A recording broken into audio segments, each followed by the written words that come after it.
chair. I'm not gonna watch the top 25 when it starts. Sure. I'm gonna watch before. Hello. Happy Friday.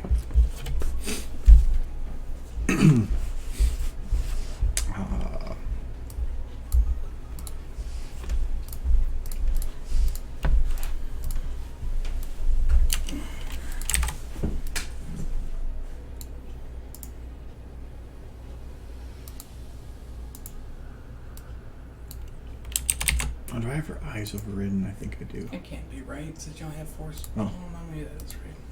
Subscribers and followers aren't the same thing.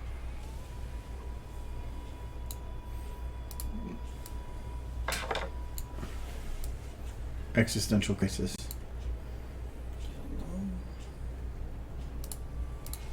This is the last scene you're animating her? No. I still got this. Well, no, I have. This is the one that already is done. Oh, okay. Really I wasn't sure if this was the one that was already done or the one you hadn't started yet. Nope. That one is there. Then. You think you're going to do to stop me? Hmm.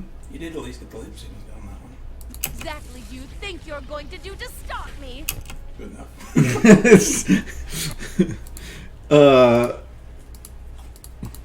This is the lip sync.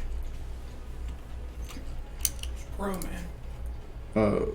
By comparison, this is the other one's lip sync. A little bit more detailed. A little bit. What exactly do you think you're going to do to stop me? I have magic, and you have... Okay, that smile is really creepy. No. That's what I like about that one. She's so happy. Magic, Oh wait, I remember. and you have... I forgot about that. It's fantastic. Hello to viewers who have joined.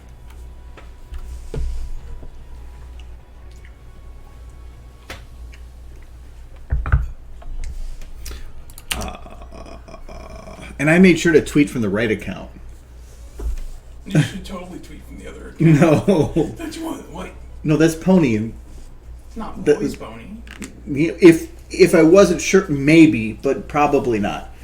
Because it's supposed to be a personality. So tweeting from it saying I'm streaming, it doesn't make any sense. I've been responding to some people on my main account that have questions about some things, so that I'm keeping the personality the same. So, but I've been having a lot of fun with stupid responses to people. Half my tweets are just ripped responses being stupid. You probably get quite a few more viewers though, since that account's kind of blowing up. But I don't want that here. When I said quite a few more, I meant like 10. Well, I know, but again, it would be, hey, I know you guys are Monster Hunter people, but you should totally come watch this pony crap. No. I already told you you're in charge of indoctrination. I'm not trying to grow my Twitch channel. I'm trying to I just stream for working on stuff. I don't really want to grow on Twitch because the streaming universe is pretty in flux right now. And so it's... Influx. Yeah. Hello, Clumsy. A lot of people jumping ship from Twitch to go to other platforms. Twitch is...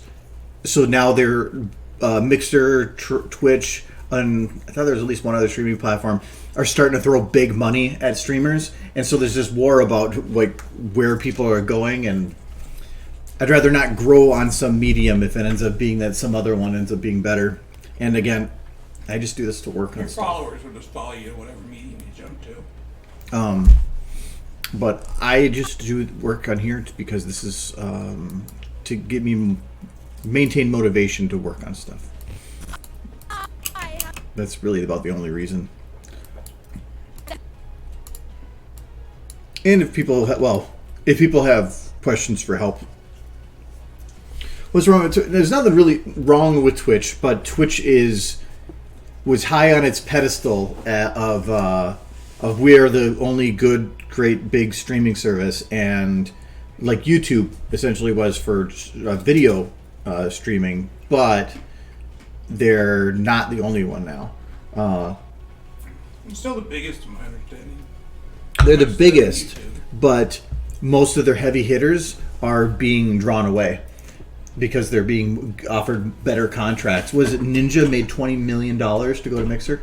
I have no idea who Ninja is. He was the biggest Twitch streamer, and there's been a bunch of others. YouTube has been dumping money at people to get them to pull their platform. They have a lot of money, YouTube does. Not really. Last I heard, They're YouTube. bought by Google. They're Yeah, Google has money, but that doesn't mean that YouTube makes money. Google. Well, they have The- access to money. Overall, I believe YouTube loses money, but it's considered a fixed versus a fixed asset versus, I forgot what you call it.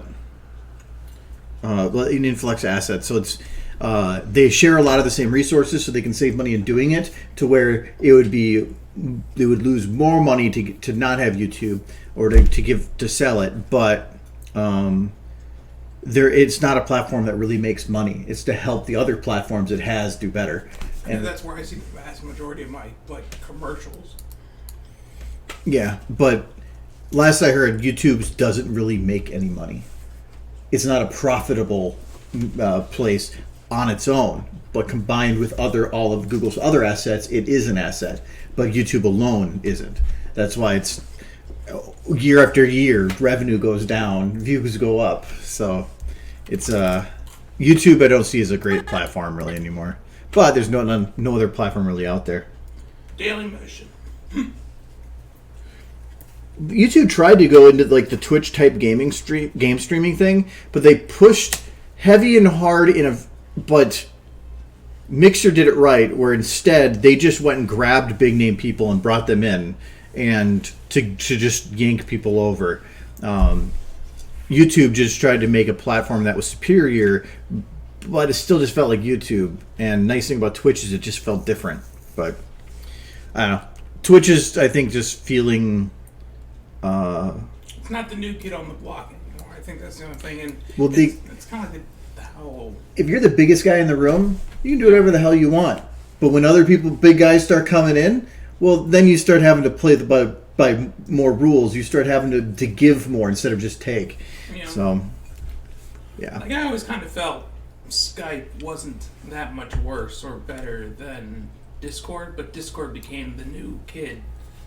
So everybody ran to them. So But Discord has a lot of functionality that's different, and it ended up working out well because Skype was more pushing towards business, and Discord was the medium that was built for the gaming community. Skype is still used a lot in business, but its focus. My work still uses Skype for stuff, so it's good for video calls. Discord really isn't.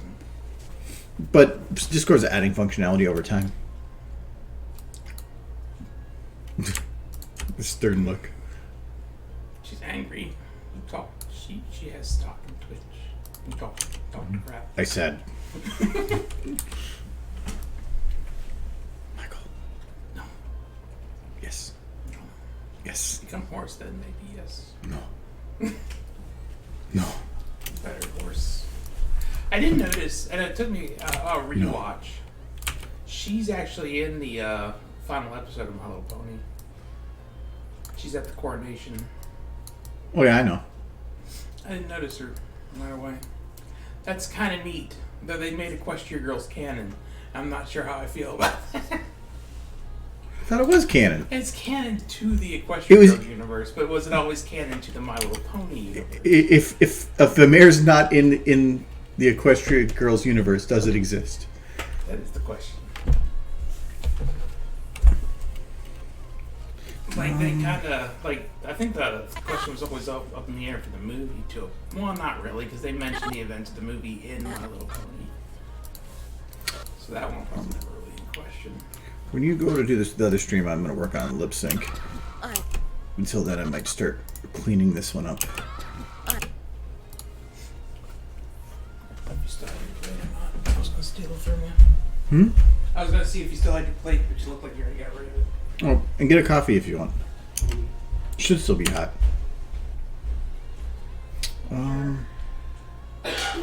So what? I don't think that there's any. she have jiggle bones? She does. To jump through so many hoops tonight. I was tempted just to lock her hair.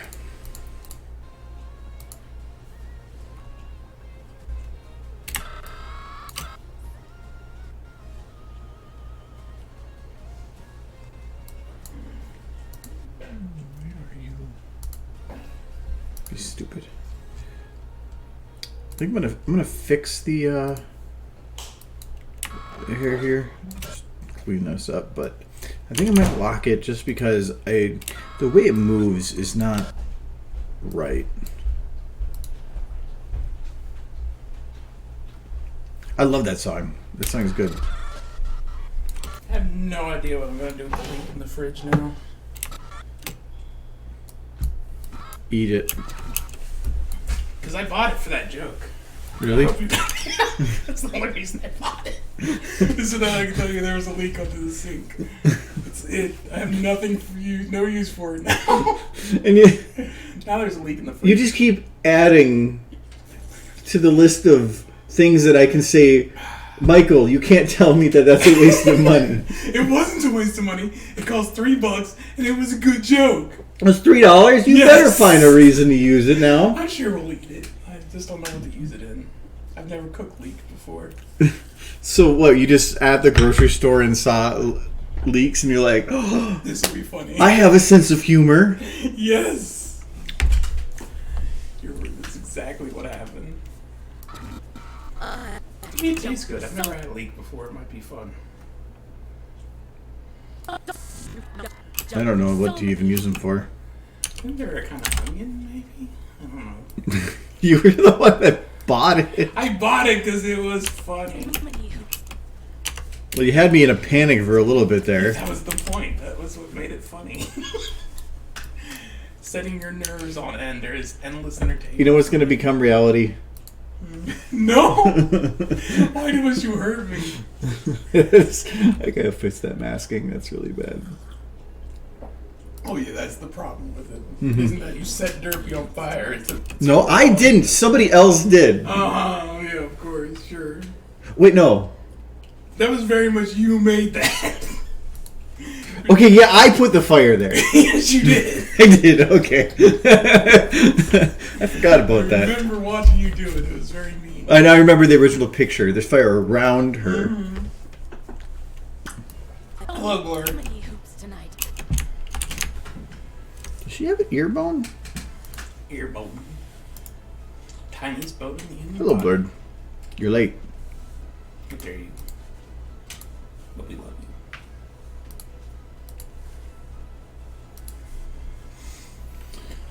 Yeah, I don't think she has ear bones.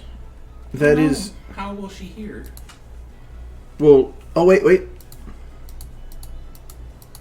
Why can't I select those? There it is. Okay. I was kind of hoping there wouldn't be. Because now you feel obligated to animate them. Yes. Exactly. It's just not. People's ears don't move that much. Mine tend to just stay there and not wiggle. So you're saying that if I just didn't make floppy-eared ponies, that would be... It's different. They're adorable when they... I like doing the floppy ears, especially when they did like the head shake and they kind of go wobbly. It's so cute. But she's not So cute. many hoops Not until she tonight. goes back to being a pony. But I don't need to make them move a lot. It's not like I need to have her do, like when she goes down, like to have it go... Yeah, that's too much. It doesn't even look like your ears should have been that far. Hold on. It's the They wrong look bone. much stiffer than pony ears. They're more like bat ears or Like mice this- ears. Tonight. No, it does not look right. It looks like your ears are just like broken. Like I wouldn't expect those to move Tonight. more than like a tiniest amount. Tonight. What if our ears did wiggle? Like every time we turned our head, they just go bloom, bloom, bloom, bloom. It would be weird. We'd have jello ears.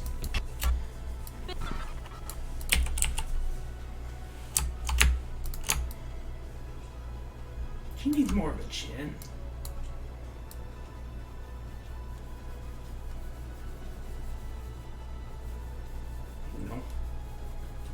wiggle.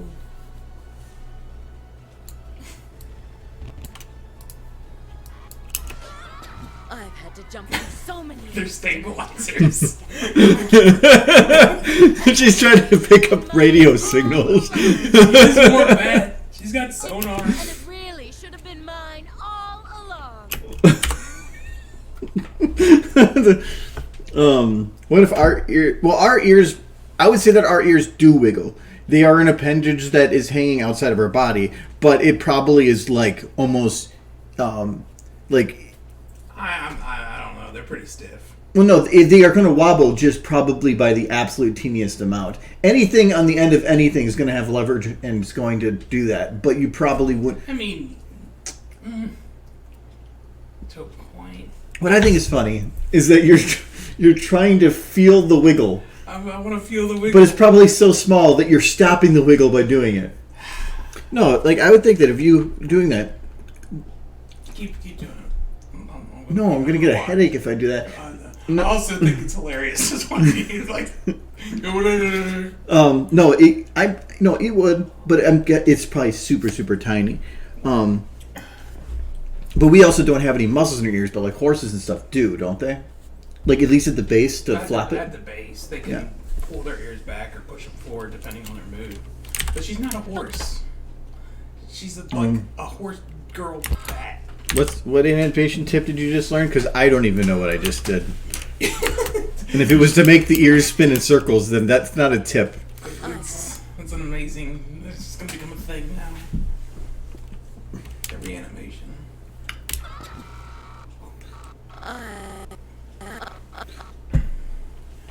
Oh, I mean, if we're gonna go there, why aren't her boobs wiggling? because they don't have bones for one, and two, why you stare at the boobs every time? I'm just saying, they would wiggle more than the ears. How about her cheeks or her nose? I've played the video games with the volleyballs. And I thought you were going to say I've played with boobs. Well,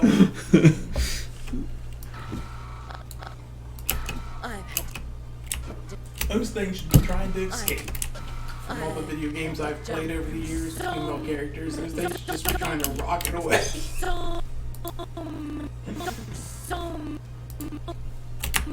Because video game boob physics are weird. I remember back in my younger days playing Dead or Alive beach volleyball. Yeah, that one was comical. It was we're like, oh, look at all the boobies, and then anime came later. And then that's always like, or the video games where the boobs have invented perpetual motion. Yes, they to where you move and they just keep going. Yes, like the clack. It's like like the clack balls and like. That's exactly what you should animate those to. Come on, we're dead. So I do think that having the ears not floppy, but to like here, it just adds a little bit. I want to know why though. I don't have.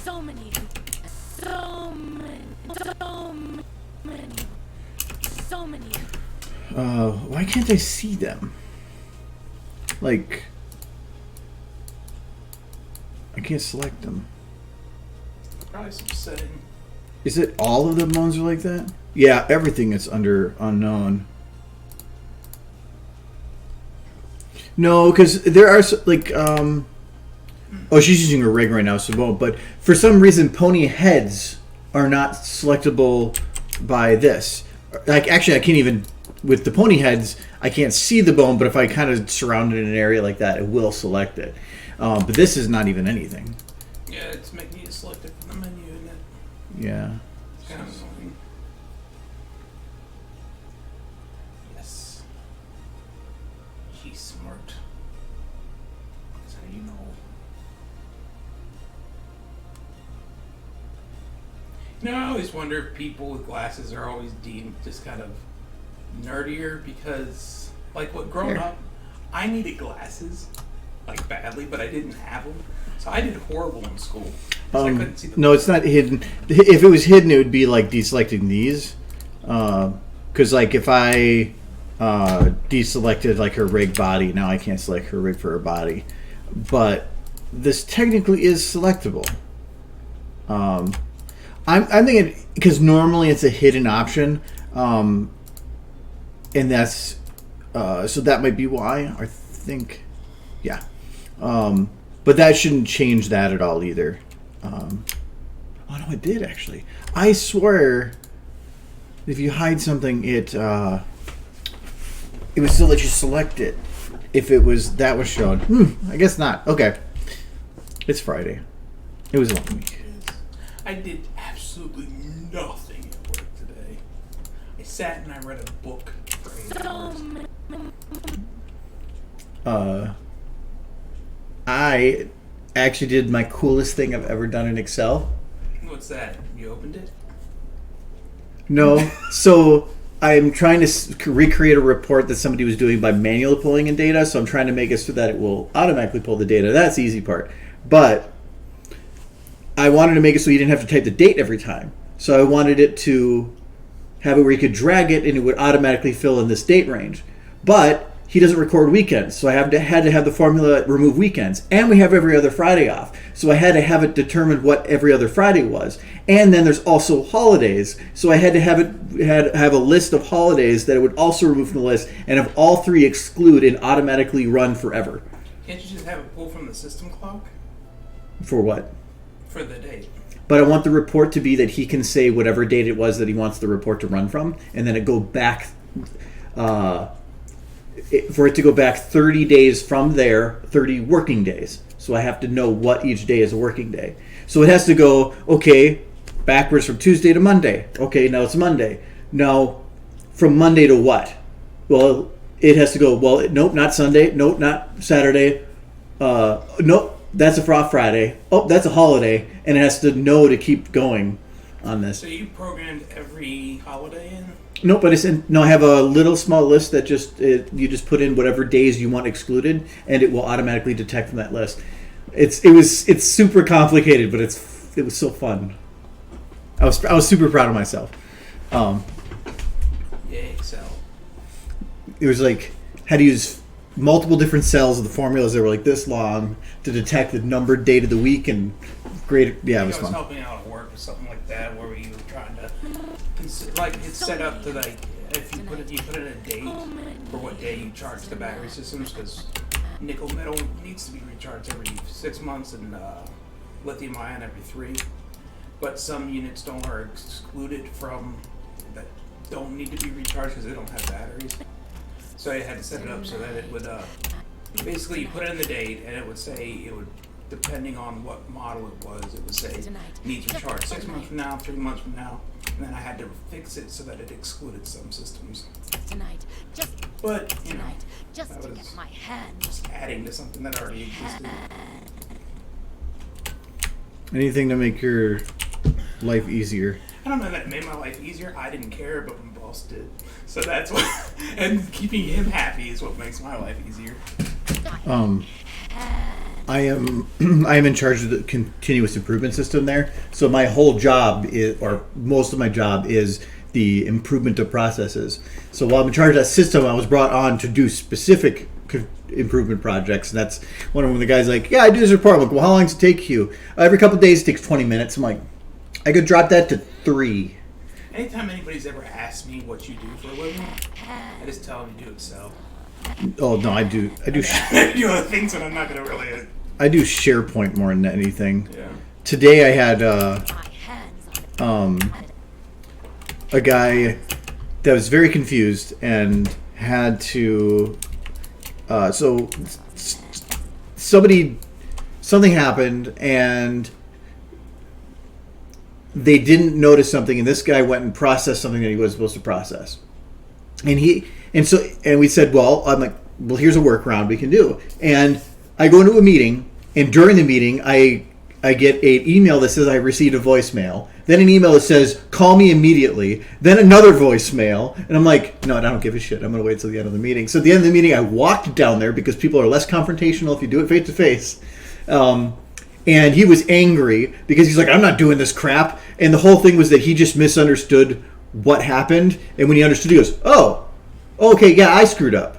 Okay, that's fine. That's a great idea. Let's do it." And it's just, I just had to deal with him like bitching and interrupting for 10 minutes. And it's always my favorite thing when somebody else screws up. It's the worst thing in the world. But if they are the ones who screwed up, that's not a big deal. well, it's a multi-stage process, and he thought that this person was doing that they were going to do something in the step beforehand, and when it got to him, that he had to do something extra. But that wasn't it. She was actually brought on to help do their job, and so she was doing it in their job, and he just didn't pay attention, and then completed something that she was working on when something was wrong with it. And he pushed it through, and it became a problem. And he thought that she was doing something beforehand, and so he got really bitchy because like, I'm not doing extra work. And is it set up so that a whole bunch of people could be in the same Excel spreadsheet at the same time? It's not an Excel. It's a SharePoint list. SharePoint. Can people be in it at the same time entering data? No. But it wasn't that. No, she did something, put it into another system saying there was an error, and then that guy was going to fix it. The next day, he went in there and was like, nobody's touched this one yet, and just went and processed it without even checking, even though there was problems. So, but yeah, he was confused. And now he's fine. That's good. But I knew he's a reasonable person as long as he understands. And he just didn't understand, so I was patient. He's a reasonable person until he's not. Well, no, he's reasonable in that there's some people that are stubborn in that even when they realize they're wrong, they're still going to be an asshole. As soon as he realized he was wrong, he goes, "Oh, okay, I'm sorry. I am wrong." So good. he was reasonable in that way. Because I knew I was right. I was 100% knew I was right. I'm like, I just need to figure out how to get it through the head. And so, yeah. So it made for an interesting day. I read one and things that work okay. That was my day. Hands on this. Hands. Last couple days were a little slow. I have been having fun reading tweets at work. From the Rathos thing. Yeah. Well, in the official Monster Hunter Twitter, I found has been liking a couple of my tweets, and then that also will sometimes pop up in other people's feed, and they have 320-something thousand followers. Oh, I'm sure they have lots, yeah. The one I did yesterday was let's see. You'll probably find entertaining.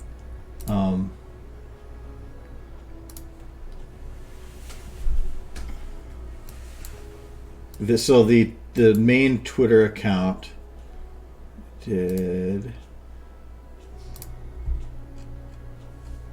Let's see here. Oh, there it is. So they had this thing where there's like this dragon's all screamy, and but that was the main Twitter account. So I I responded with, and he's just going ah. One.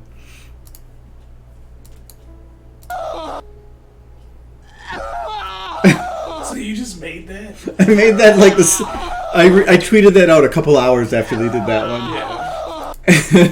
And I've got half the amount of likes they do so far. But I'm sure you have lots of replies. yeah, there was much, but it was just like it was this jump back animation that I cut short, and then I just added some cheap wiggle back and forth. So it actually really wasn't difficult. Yeah, I can imagine you put that together real quick. I think it took me about an hour and a half for the whole thing. Yeah. But yeah, so they've been because if you go to their likes, they oh yeah, somebody they came out with this shirt and he goes, "What do you think? They don't have my size again. Where's the 32LX option? This is monster discrimination." And they like the tweet. They also liked another one. What was the other one? But this just pops up on their feed then, so it just helps. Yeah. Well, There it is. They also like the I Hate Mondays one. So, but it's been. You can never get Hasbro to retweet your graph. Oh no, they would never do that. No, they never would, because Hasbro is kind of overly protective. But it's also this is whatever their PR department that's running, Yeah. whatever. But still, I want to see if I can get big enough that I could potentially work out something for like tweeting for advertisements or something in the future, maybe. So It's, I'm not striving for it. It's just it'd be if it nice. happens, It'd be awesome. I mean, that's a heck of a goal. And it really depends on this Hired on the Monster Hunter. Be an influencer. round. But in the end, the goal of it is to just have fun. I thoroughly enjoy doing it. Is that their model you're using? Yeah. Okay. It's their export, though it was ported by Nick out. Well, porting isn't. I mean, Well, he ported it and the animations and the rig. yeah, but they're and- still all Monster Hunter stuff. But then also had to get it to work within SFM, which is a different engine. So he had to convert all that to work. But none of the bones were named, so I had to go and rename all those. Yeah. But I don't think you and can the- claim any ownership over any. it took a lot of time though. But he put a lot of work into it. So I do appreciate that. The facial flexes and stuff I added, but the original model is right from Monster Hunter World. Yeah. This crown. Crown. Crown. Crown. And this crown. This crown. Crown. Crown. Crown. Cheating the hell out of these ears. Crown. Crown. And it really. And it really. I wonder if I can really cheat And it this. really. And it really. And it really should have been mine.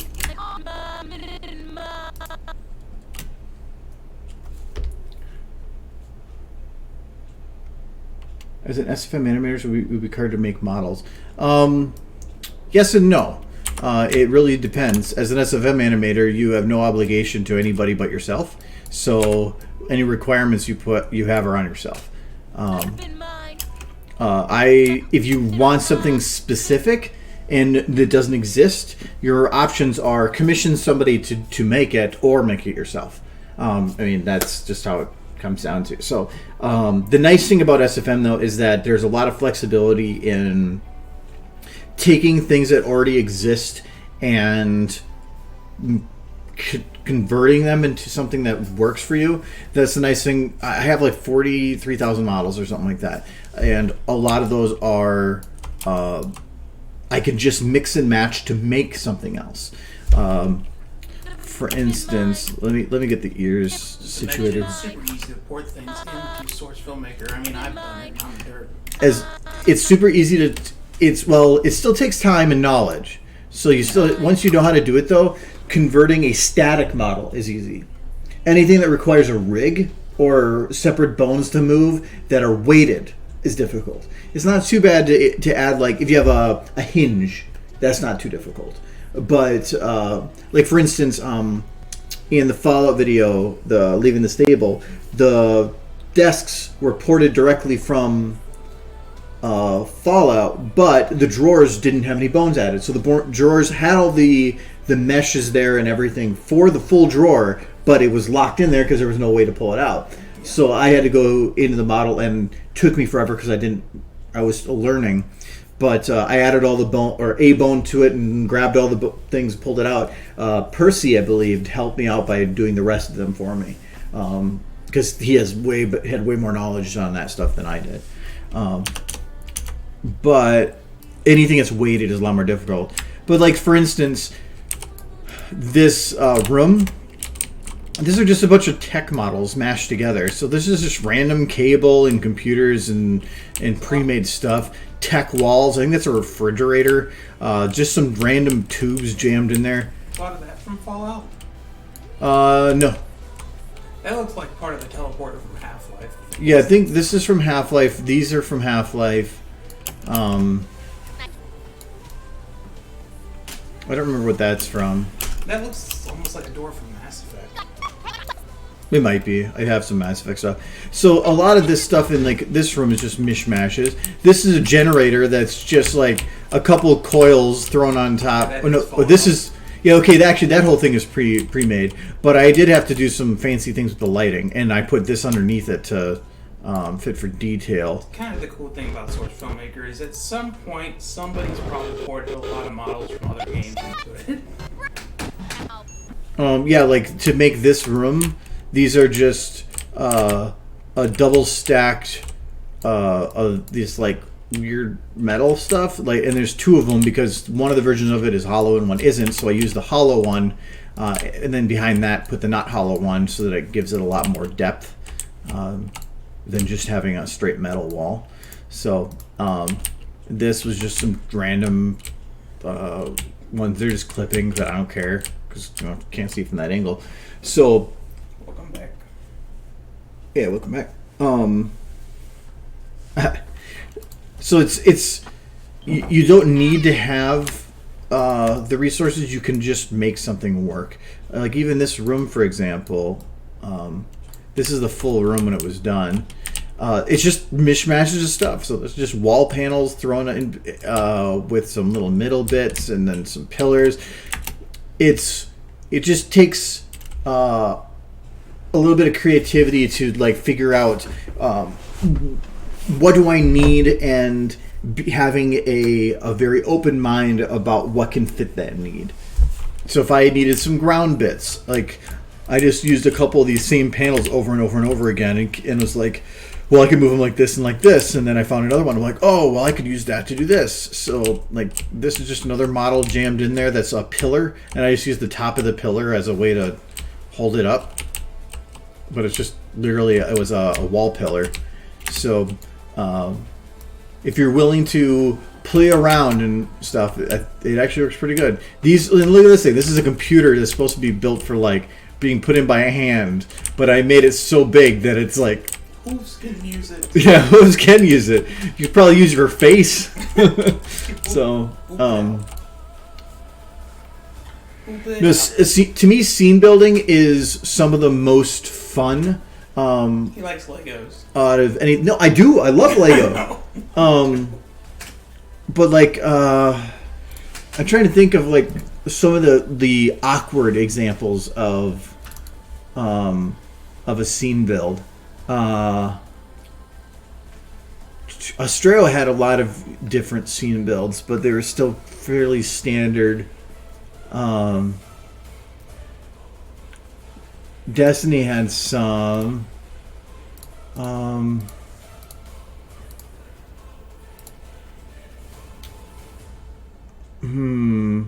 Fruitless efforts. That was no. That's just using a pre-made map. What are these Game excuses? streaming. Excuses? Oh, that was like the second video I ever made. That was where it's Pinkie Pie and talking to Rainbow Dash and Fluttershy about what were they doing? Oh yeah, about the party thing, about going to a party and they were like trying to find excuses to not go. This one.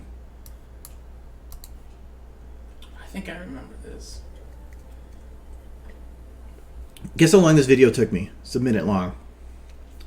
I'm imagining it probably took you a long time because you were still learning.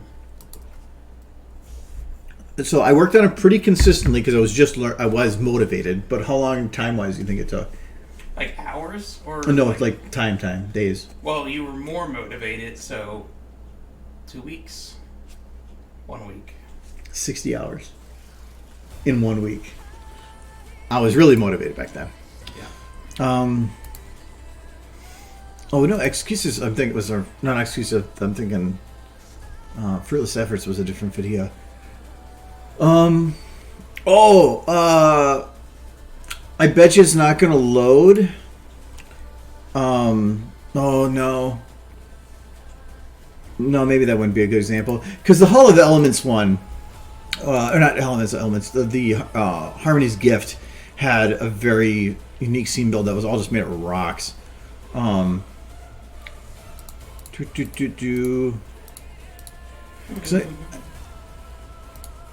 Luna's Banishment was another one that was kind of that way. Yeah, I'm not seeing anything that had, or at least that's coming out as having those really weird scene builds. Oh. That's one.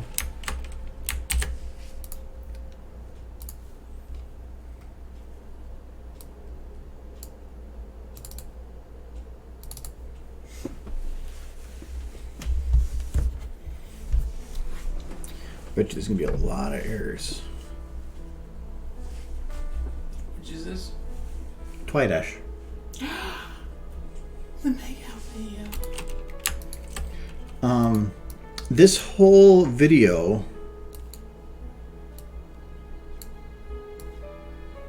is actually done in a scene build. Nothing in this video is actually in a map.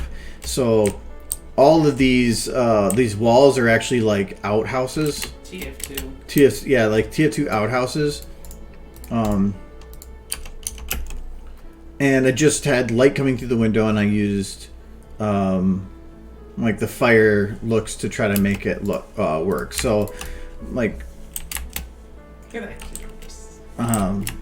so this whole thing is just scene builds. So it was a scene build. So if you need a map, it might take some time. And I do recommend, if you are going to do like a scene build like this, you can see right now that I already cleaned it up so that only what is in the camera's viewpoint or affects the camera's view is what is actually in each shot. That's just for efficiency reasons.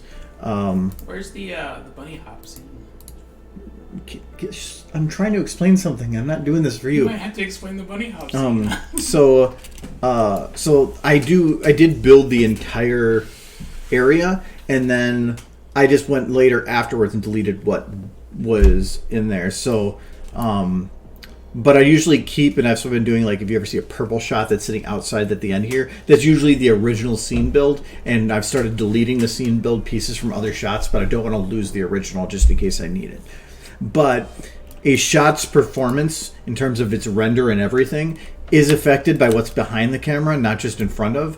So if you do a scene build like this with a ton of stuff loaded, if you are 100% sure or 110% sure that what you are looking at is going to be at least is going to be in the final, and you're not going to have to worry about those other things, just delete them from that shot, and then you can you'll be fine. And if for some reason you go, whoops, I didn't want to delete that, you can go to that like little back shot, that little like end piece, and copy from it if you need. Yeah, like this is again just like, oh, this is actually the one where I didn't clear it out. So this was the entire scene build for Incoming Rainbow Horse. For this this place, and it should take a while to put together, but it was worth it. And then how you make the windows. I know a lot of you are trying to form windows. The windows are easy. I just grabbed a window frame. It is just a window frame. There's nothing special about it.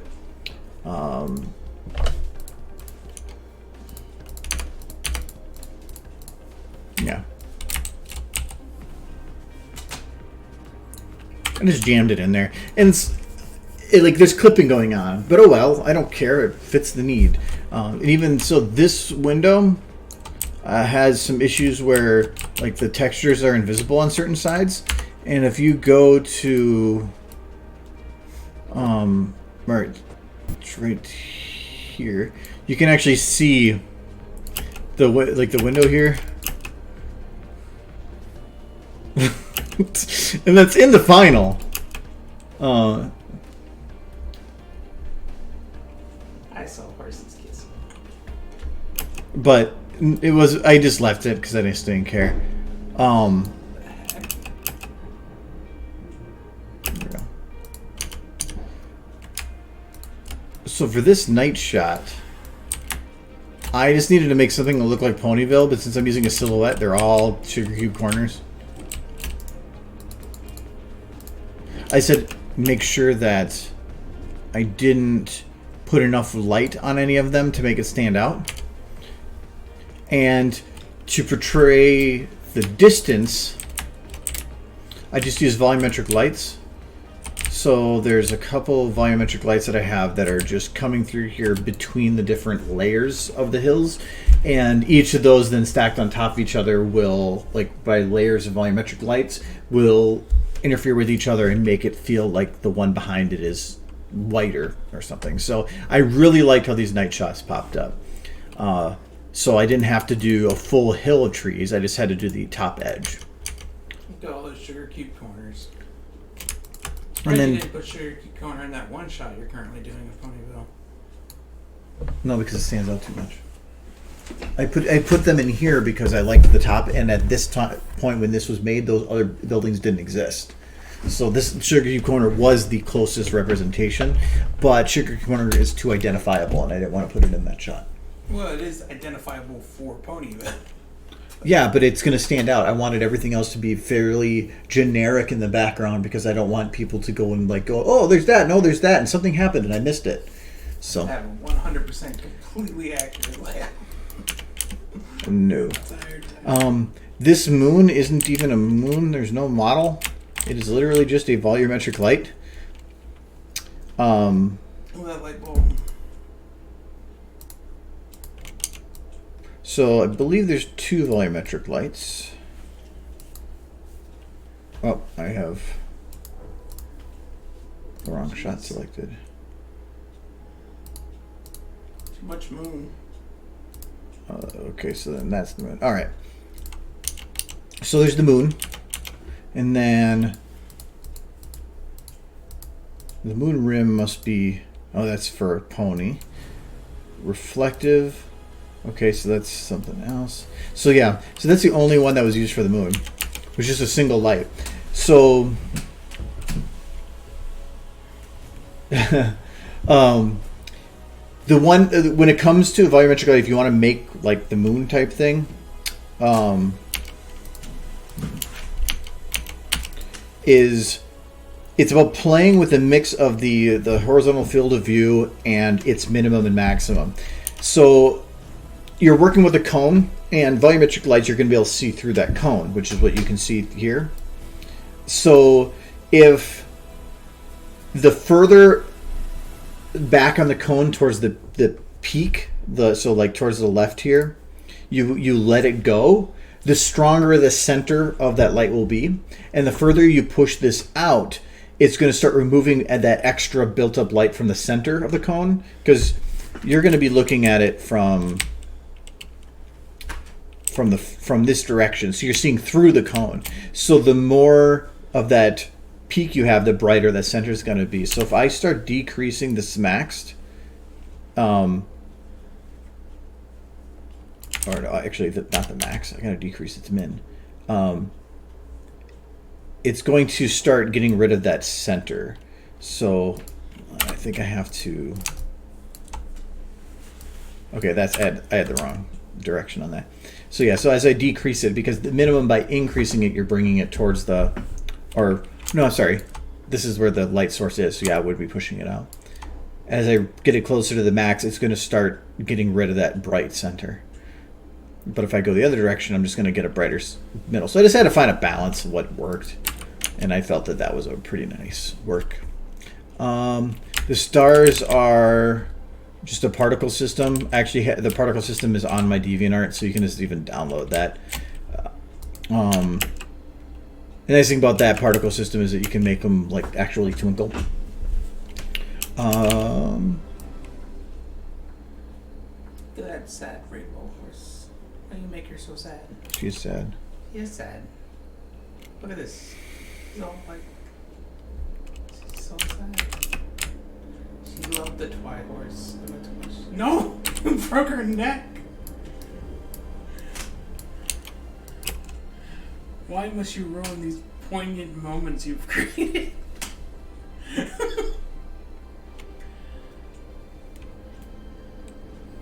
It's gonna get funny. She's really twisted. It's only like she just like she's like, no! No! Help! She needs her whistle. Goodbye, horse.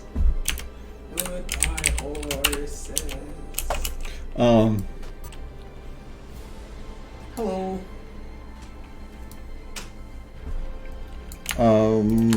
Then this is just more of horse. It's just like, I have you now. She's so sad.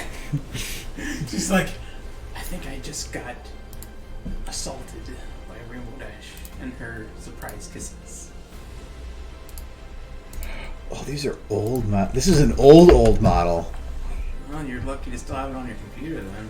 Well, no, it's it's the way that these are done because the way that a model's bones are organized is locked upon the models being loaded until you reload it. So when I loaded this, it was just using it back when eye and mouth were under the pony flexes, which is not. I haven't had that for years. But if I just go in here and say utilities, rebuild control groups, it's going to go back to what I have now. But it's just interesting because that's been a long time. She's looking at you like, why don't you let me kiss horses anymore? No. Margot? No.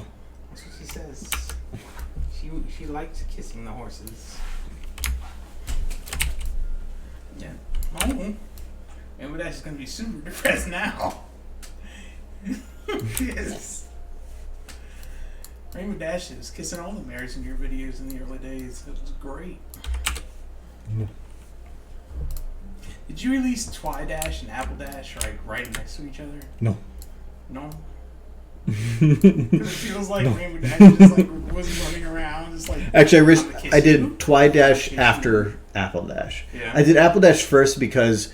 Like that chip better? No, it was because of a picture that I saw. Yeah. I'm pretty sure I have it linked.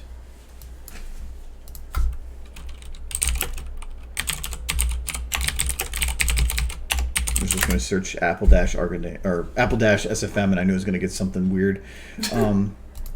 So, yeah, it's from this picture. That is gone now. Your video is the living memory. And now you're gonna find this picture. There's so much Apple Dash, especially after the finale. That one with them in the field. Yeah, it's not. There it is. So it was based on this image.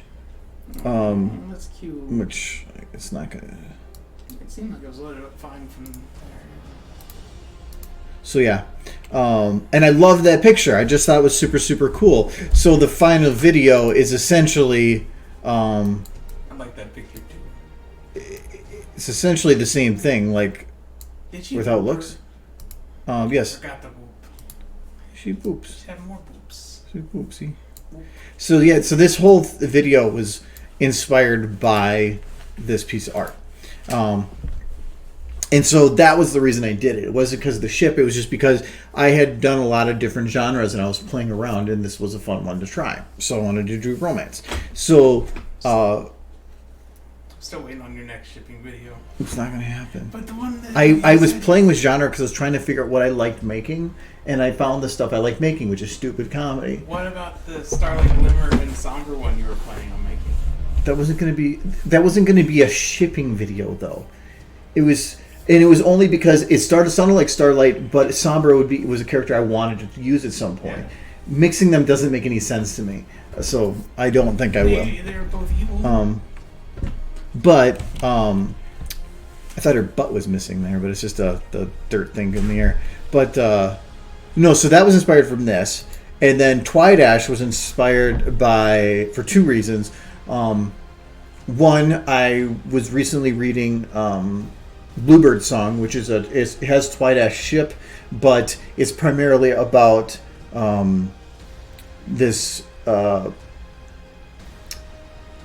I don't want to give it away, but it's about Rainbow Dash discovering that she's an asshole, essentially. She kind of is. Yeah, about being and her transitioning into what a good role model would be, but then they figure out what actually causes Pegasus to fly, and there's a lot of these other things that get involved. And that was a really, really good story. That would be amazing. It's like Pegasus.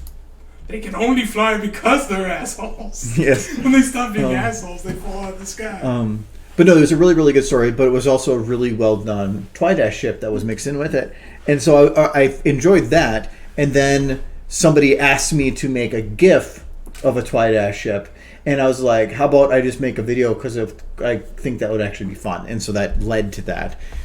So And then you got nose boops and kisses. So it wasn't that I was like, yay, shipping. It was just I saw some things that inspired me. So. Shipping is really cute though.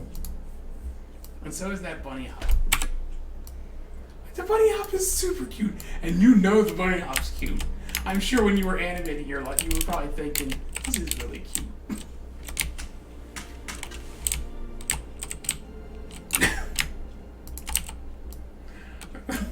Hold on. She is apparently locked. No. It's not the adorable bunny hop. Though it is cute because she wears dancing. Should be the quality of all your animations from now on. It's just Yee. No. That's not right. Pony should not walk on things. Oh, it doesn't work for that. I have to go from here. Nope, I guess I can't adjust that bones location. Oh, I should go watch the top 25. If only I saw some bunny hops before I left. Really cool.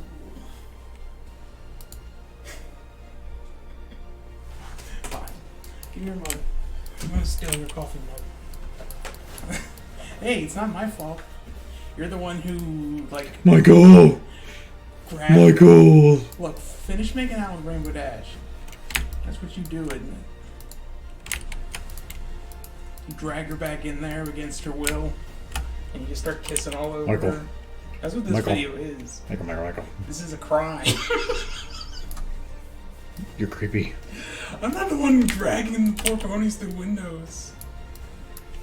Are you done with your luck? She's looking at you. You're looking away because you know what you did. Michael. It's just like a horrible dummy. Disappointed. Finish.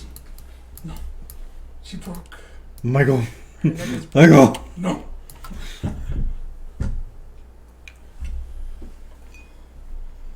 You go.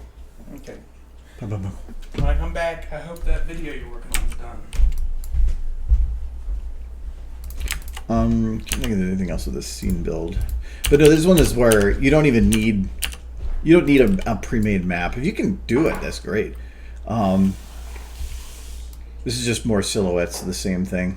This one was a more intensive shot because I had to have the lighting working on the inside and on the outside, which was tough. And I think I even had the lights fade away a little bit while they're pulling away. Yeah, so that it pulls the attention.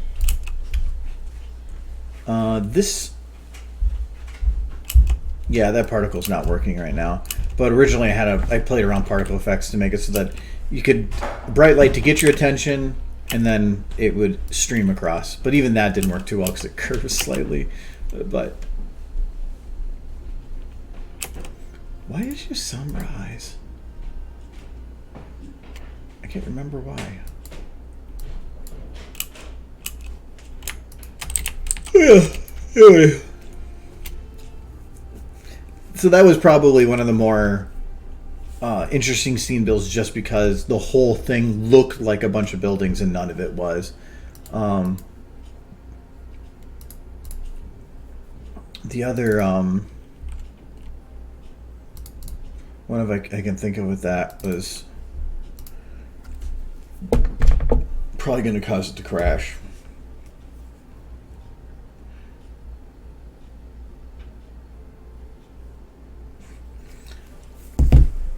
If this doesn't crash, I will be surprised.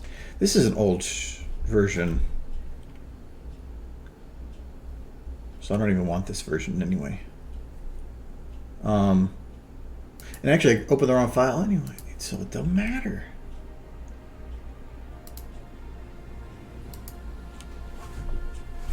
Oh, scene building is one of my favorite parts, if not my favorite part. I like creating. I like building, especially from scratch. So to me, scene building is where I get to take nothing, absolutely nothing, and make something from it. And not only to do that, but to take things that aren't made to be used in such a way and find a creative solution to make it work that way. I love that type of thing. Troubleshooting and making things work the way they shouldn't.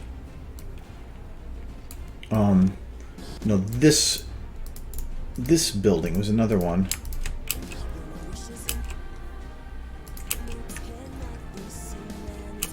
Ignore the sky. Apparently I have that shut off.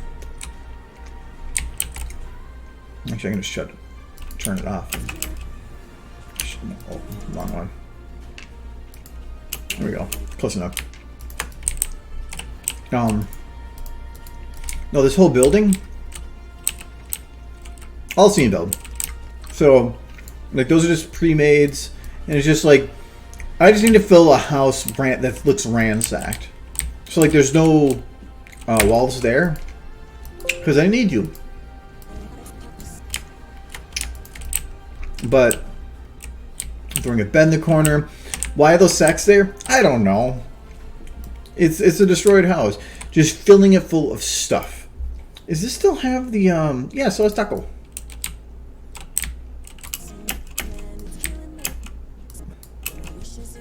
Taco. Does he still say taco?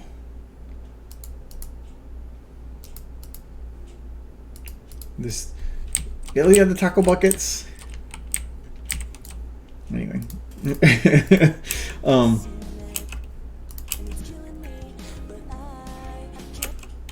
But then, this one, if you want to see some interesting ways of doing lighting.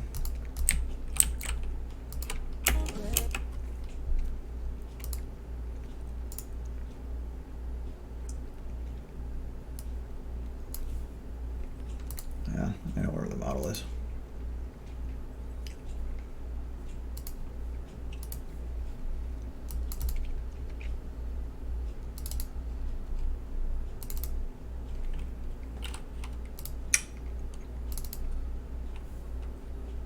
Oops, not that.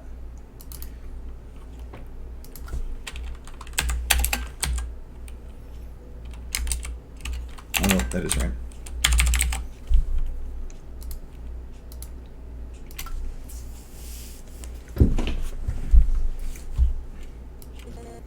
So this is what the actual final looked like.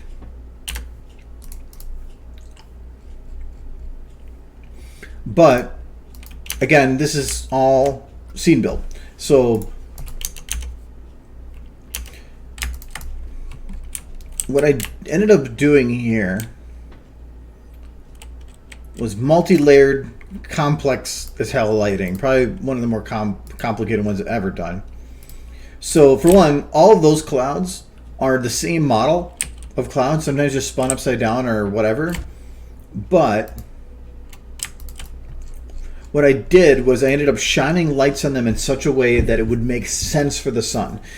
So the ones that are really close to here are in there only for the sole purpose of getting a little extra definition on the edges. But all the ones that are right close there, I just shined a light at the bottom of the cloud as super, super bright. Like you, Central. So it would make it look like the cloud has a three-dimensional shape. So if I move a little closer here, let me turn off the sun's volumetric light. There we go. So all these are just going to be individual lights that were shined at the clouds.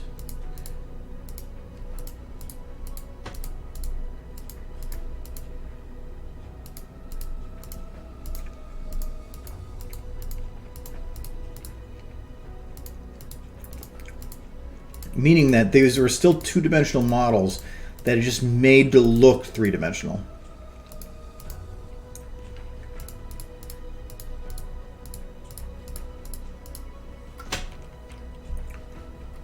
So it's pretty easy. And there's not even about trying to find definition along these certain edges. I just shine a round light at the corner of it. And if you do it in a couple different locations, it just breaks it up enough that it just feels right. Let me shut off everything here, and then I can go over what's going on here.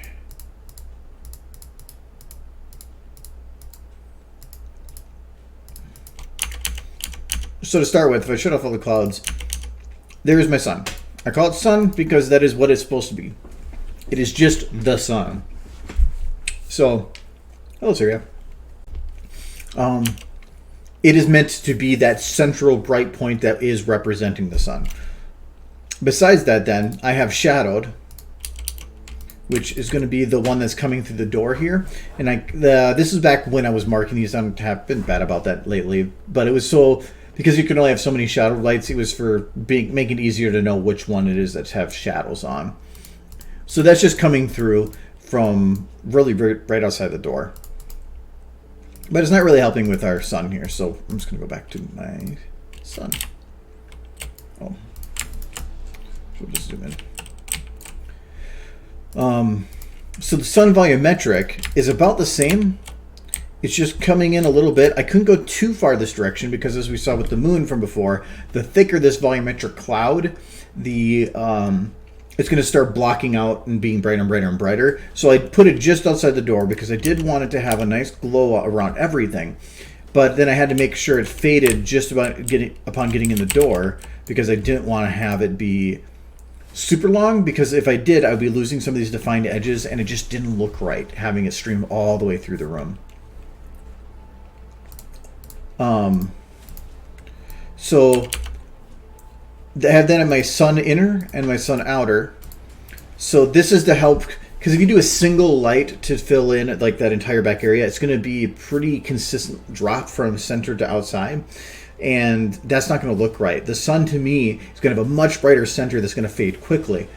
So I did this in 3 steps then. So I had the sun itself to create a nice, really, really bright center. The inner, which is just the main glow that's in the center, sun's area, and then the outer, which is just going to be kind of a faded sun bright. As it gets further, it's just fading away. So if I put the 3 together, you get a pretty nice look. But if I didn't put this inner one here, it just didn't have a transition. So that's what that point of this one is. And then I have the sky blue. So this is the sky. The night is usually represented by blue because you don't want to have pure black unless you're making like some horror thing. Normally, if you watch movies and everything, anytime they represent night, they just put everything in blue. And that's because our brain has a thing where blue and black are treated very much equally. Like if you were to there's a test where if you put a bunch of colored dots of red, yellow, blue, and black on a piece of paper, you have a hard time distinguishing between black and blue, even though they can be sometimes, the blue can be pretty big. So we already have problems with that. So because of that, just make everything blue. But the night sky is not going to go from red to blue. That's not how colors work. It's about the sky's refracting the light at a specific angle, and as it gets closer to the horizon, that angle changes from the blue to the red. But in the middle of that, it's not going to go right from blue to red. It's going to pass through all the colors. So because of that, to offset that, I did add a green in the middle of it, which seems weird that you're like that I have a green in the sky, but it actually fits because that is what it should look like. It looks a little too bright, but if you add in the cloud lights, it definitely covers it up, and it's a lot better. And then if you also add the volumetric on top of that, it's going to give it a yellow feel anyway, and so the green is just barely noticeable. The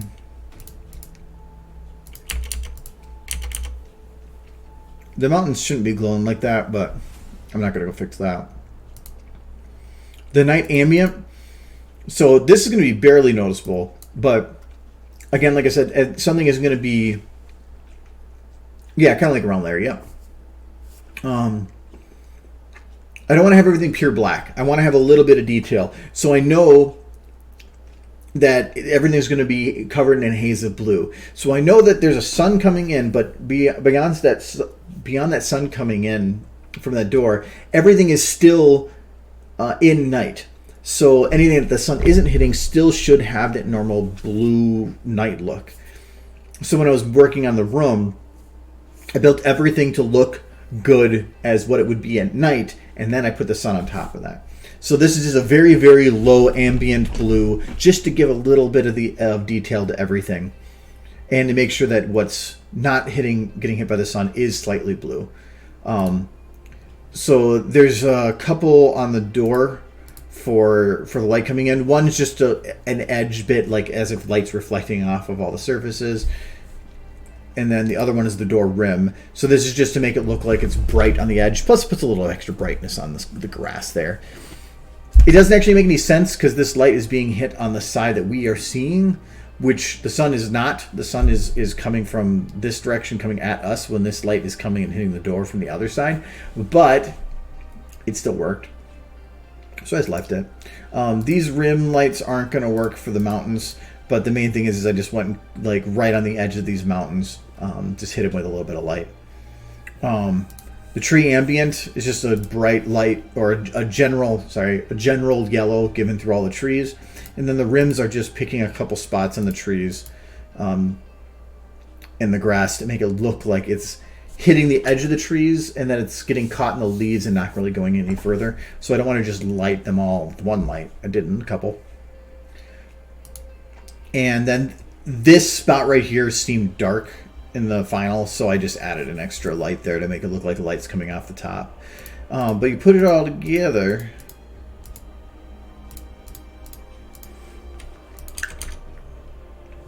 and you get pretty. So yeah, up here, without that, the sun's supposed to be coming from this direction, but there's a lot of stuff up here that should, to me, be being hit by some kind of light. So that is what that was put there for.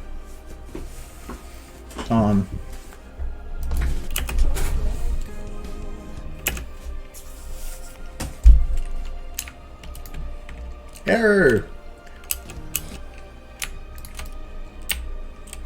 And this shot's not really any unique at all. That's just the same shot from a different angle.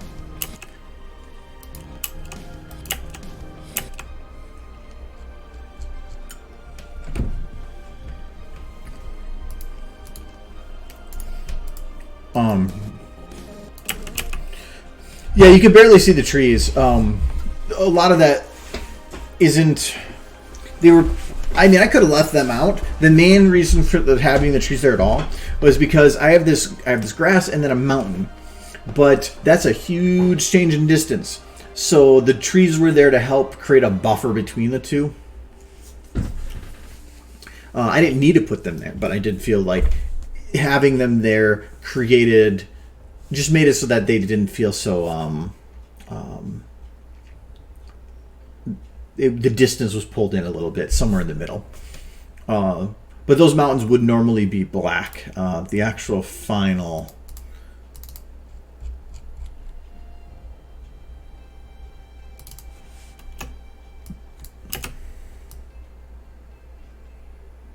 Yeah, so they were black, and then I just put those lights around the edges to make it look like the light's just streaming over them a little bit. And in post, I do go through and I up the contrast, I up the vibrance quite a bit. So what SFM is showing for this isn't going to be as bright as this. You can kind of tell the difference that this one is a lot brighter yellow compared to the final. So...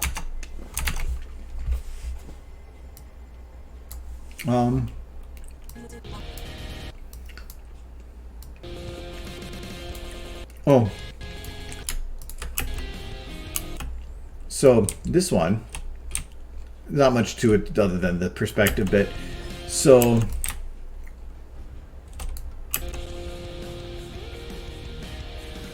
want to make sure that this actually is, that I did keep this. So yeah, to help increase the perception of distance, the actual models themselves below her, and even some of the mountains actually go up.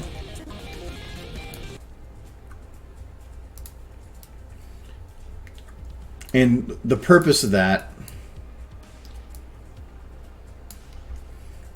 is because as this is going, it's zooming in, I believe. Yeah, it's actually zooming out. Here we go. So it's just, I'm not actually really going anywhere. I'm just going straight up and zooming out. But having this come up helps offset the actual distance that because if I'm not actually dealing with super far away distances, I can either find a way to put something that actual distance away, so that it would have a realistic change, or I just have to move it in such a way that it would simulate that type. So that's what that is doing. Is it's just by bringing it up, it's helping it look like everything's collapsing in closer and like it's farther away.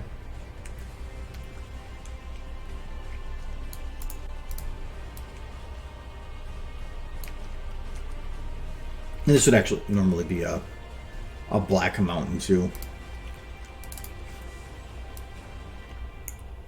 Yeah, they normally be like that.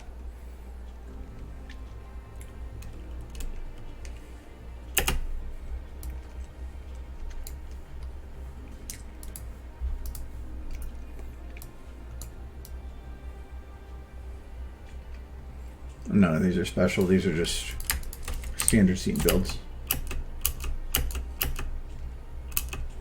That's why I only animate what you need to animate. Like some of her legs are just a little stiff and weird looking, but not in the camera shot. Some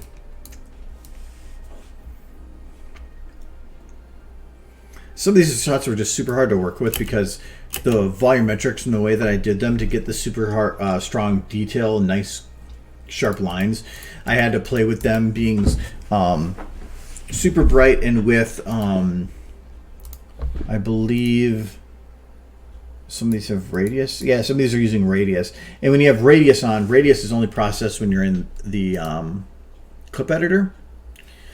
So radius simulates the light by making it spread out and blur more. But in doing so, it artificially decreases the brightness. So to offset that, you would increase the brightness. But since it only processes in clip mode, means when you're working in this mode, everything is just generally a lot brighter. So you can see this is a lot brighter coming through the window. But when it processes, the brightness drops a bit.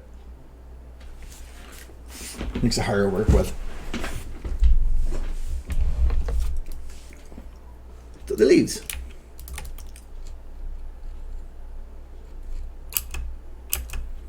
It's just some random particle. I think I threw it together. That's just an oscillate type thing. Actually, I can go this one.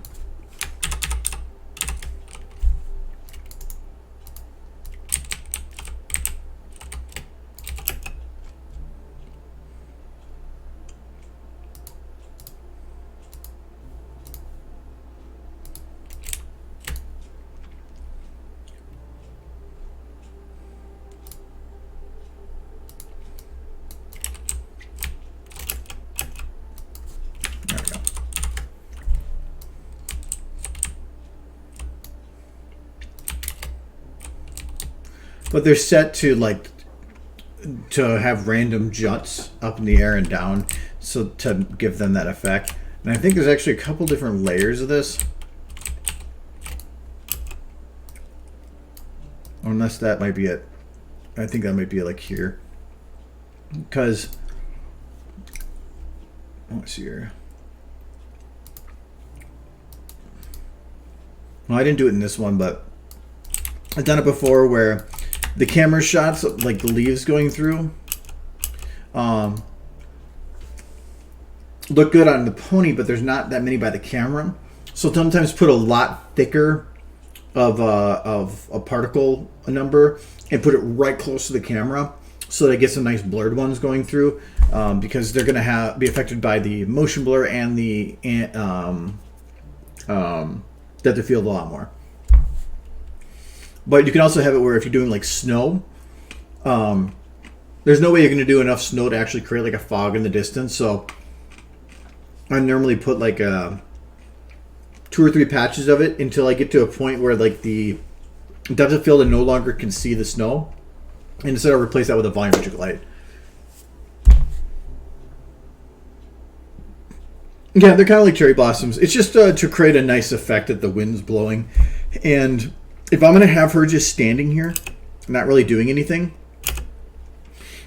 she is going to look very stationary and boring.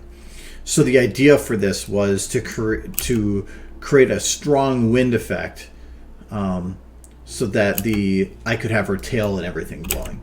But if I'm going to have a wind effect, I can't just have her hair blowing. Then it seems like she is not living in the world, and the world is just a stationary, static thing around her. So if I'm going to do a strong wind, I have to do other things on top of that. So for this, I did the grass. So that's why you can see the grass is all moving. And lighting this grass was a bitch. I bet you there's a bunch of lights called just grass. What if our canyons has a space in it? Yeah, there's a whole bunch of them. I'm surprised I actually don't see that many. Are they all hiding inside those? No. I thought there'd be more than that. I might have got lucky.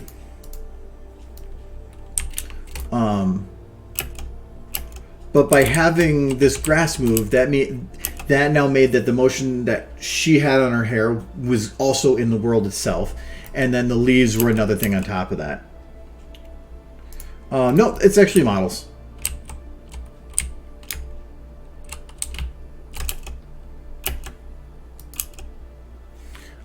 There's it's these little like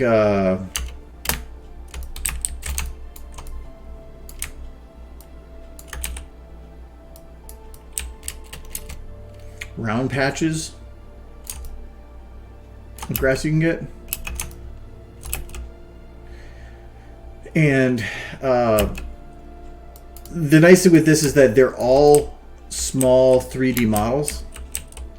Oh no, actually they are 2D. I thought they were 3D. But they're all at least different enough angles where some of the other ones I've seen all have them facing the same direction. So if you go from a certain angle, a lot of them disappear. This one actually works from all angles. There is 3D grass out there, but this one works fine. It's probably less intensive than having full 3D. In this model, there it is. It has 2 modes, C1 and C2. So what I'm going to do is I'm going to take this and we are going to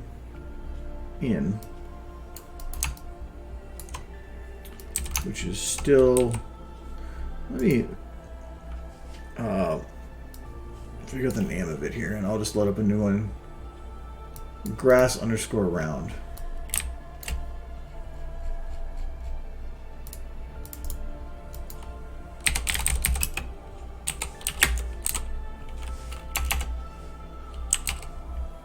Okay.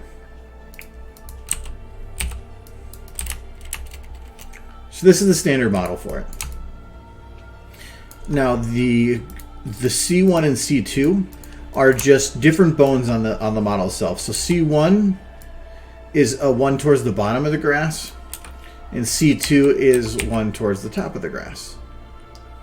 And you might think like, well, if I rotate this, it's making them stretch weird. That doesn't make any sense for what I need.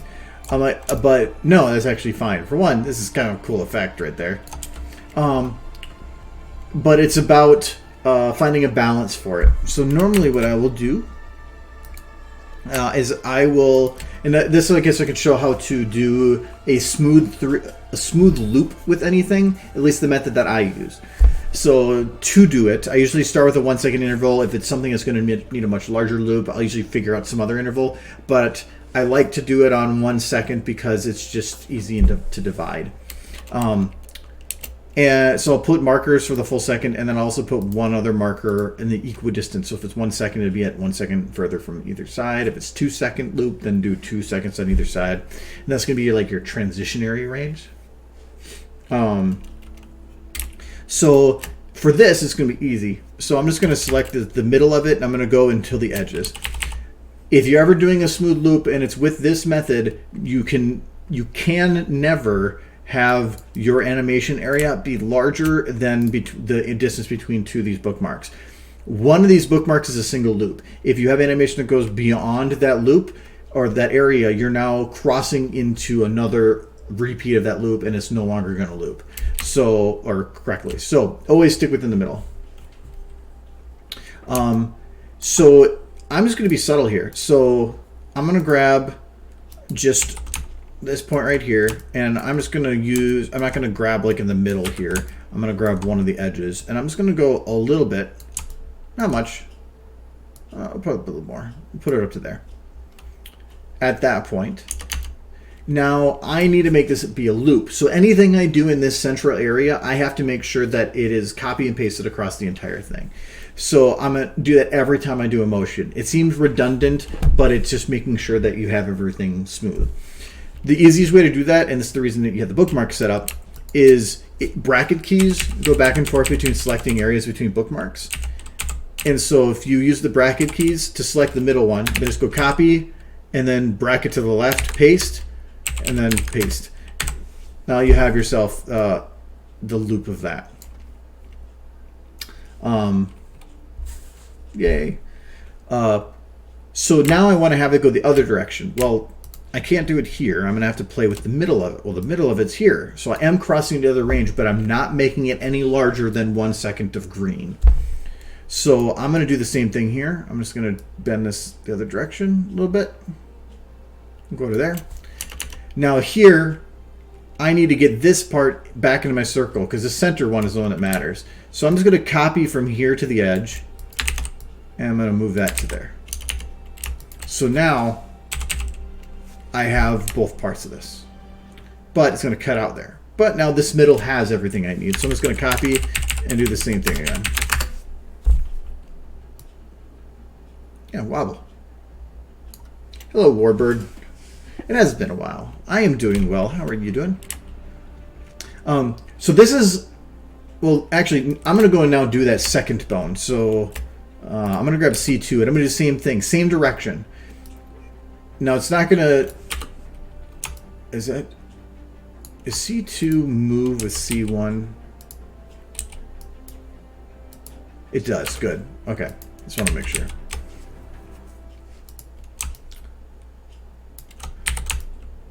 But is it, okay, so this one is, it's the red one I have to do. So I'm just going to bend this a bit, and we'll do it like that. And again, this seems weird right now, but we're doing this in steps. So I want to copy that over. And now we're going to go again here and go the other direction.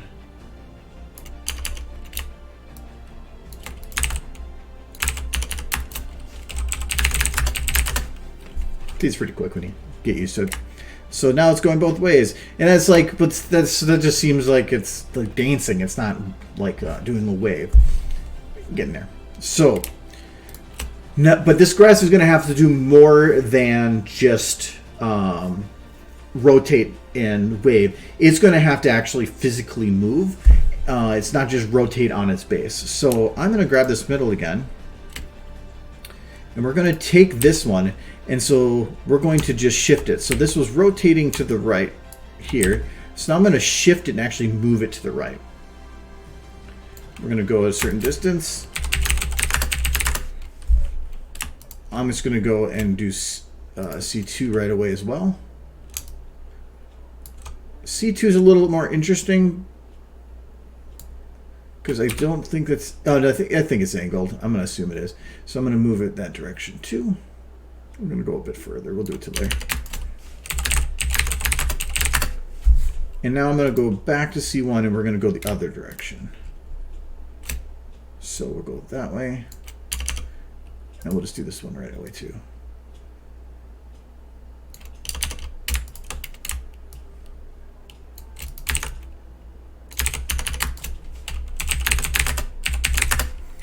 Okay, so now I have some weird motion.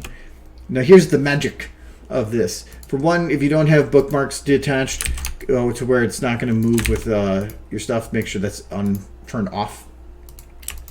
And we're just going to shift time to make it so that we're like artificially delaying the motions. So for one, we know that C2, the top one, we want to have lag a little bit behind in motion. So I'm just going to grab that and we're going to move it ahead like, let's say 1, 2, 3, 4, 5, 6 frames. So now that's getting a little bit more wavy. When I moved that though, I did move it outside these margins. So I'm just going to recopy and paste. The other thing we need to do though is that their positions should also be slightly different. So I'm going to grab their positions and see, I'm not sure which direction to put them. So, okay, that seems proactive. I want to go the other direction. 1, 2, 3.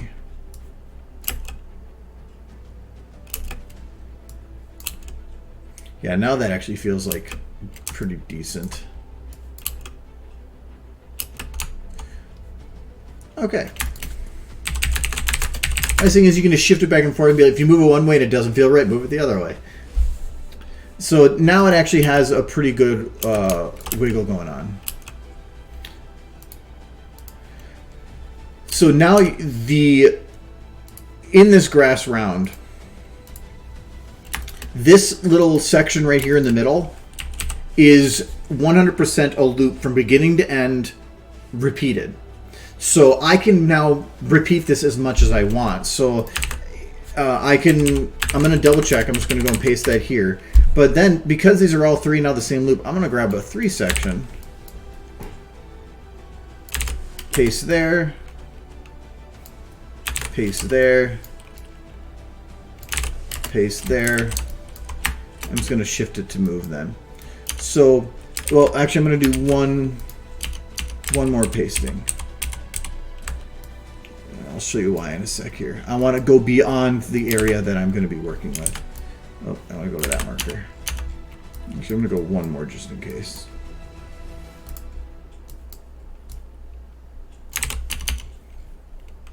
Okay. So now this is just going to keep going forever. You can take this now and, like, say you want to have the grass go faster, you can squeeze it. Or if you want to have it go slower, you can extend it. I'm going to keep it the same speed for now. The only reason we worked in 1 second was because it was easier to figure out where you put your mouse and how far to move it to the edges. But after you're done, if you want to adjust that to any speed, whatever. It's just easier to work with in the beginning. But grass, when it's hit by a wind, isn't going to be affected all at the same time. It's going to be where when the wind's coming across, it's going to move the grass behind it first, and then further up, it will have the wind will catch up with it. So we want to actually create like layers of these, and then delay all of this in different groups of this. If you want to have gusts of wind, you can definitely do that. But if you're going to do gusts of wind, that would be in this part. So you would take your little animation here and say you want to have a gust of wind come through right here. So we're going to shrink that here like this. And then like maybe afterwards it slows down a little bit. And I'm crossing over into these areas because if I just do like this and say this is now a slow region, it's going to go fast and then just immediately like do a slow-mo effect. But if I just kind of grab random bits here and extend them a little bit, it's going to make a lot more balanced effect. But I think I'm just going to keep... I'll probably get rid of that, but that's how I would normally do a gust. But we'll just keep it without for now. So to make this nice effect that we want, I'm going to make a copy of this, and we're going to just take this and we're going to move it over here. Now I'm going to copy both of these and move them over here. And copy all 4 of these. If you're working with a flat surface, it makes it really easy to multiply your grass. If you're working with a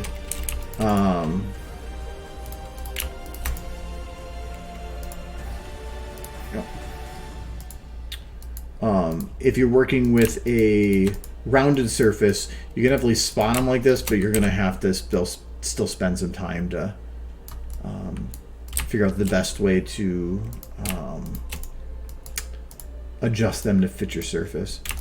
So we're going to go and move that here. So let's just say that this is our grass amongst this area.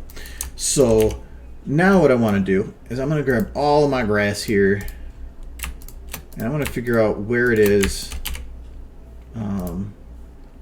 So I want to move all of this so that all of my buffer is on one direction. So I'm going to take my for everything from 22.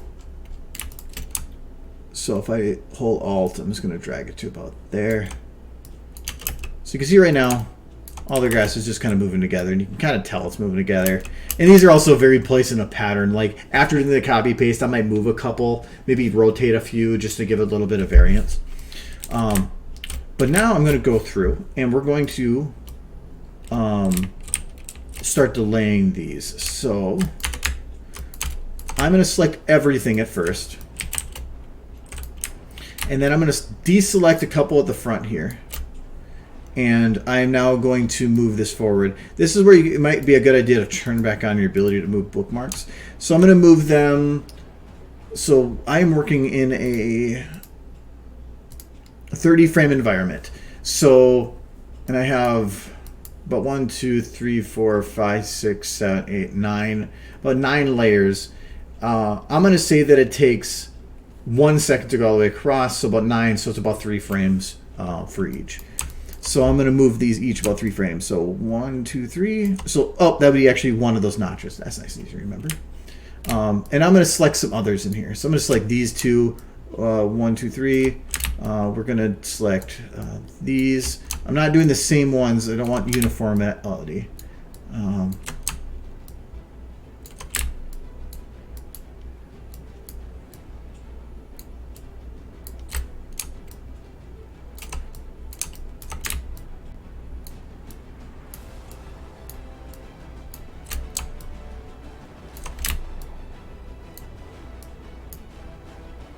Let's do that.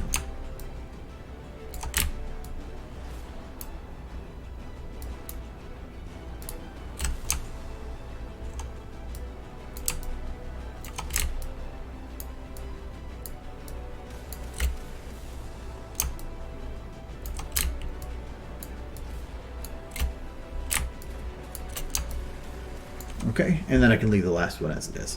So, by doing that, I was taking everything and adjusting it forward, and then removing a little bit more and adjusting everything again. But now, it creates a fairly nice effect. I could have probably done it a few less than 3 frames, but still turned out pretty good. But that is essentially what I did down here. So if you watch the grass, it's just not as fast.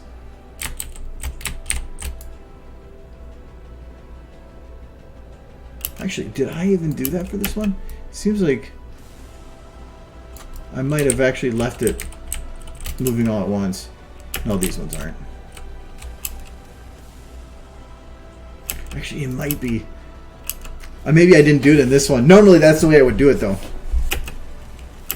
But yeah, that would be an easy way to do the grass moving like that.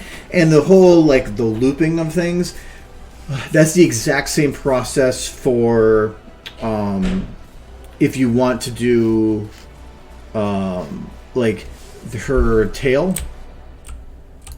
that's how I do hair loops too, or for wind, is I'll do the same thing.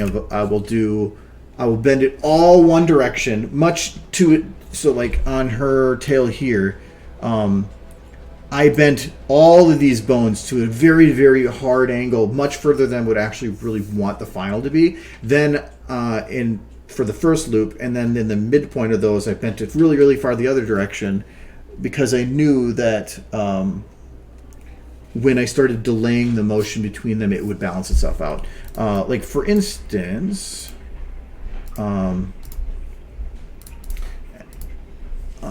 sadly, the best person to do an example of this is actually Rathalos.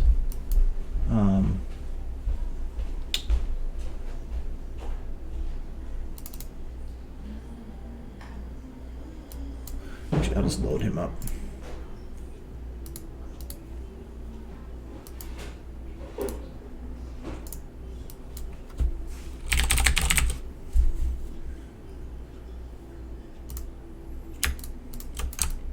So if you want to do a nice animated tail, it's the same thing. So this time I'm going to do a 2-second loop.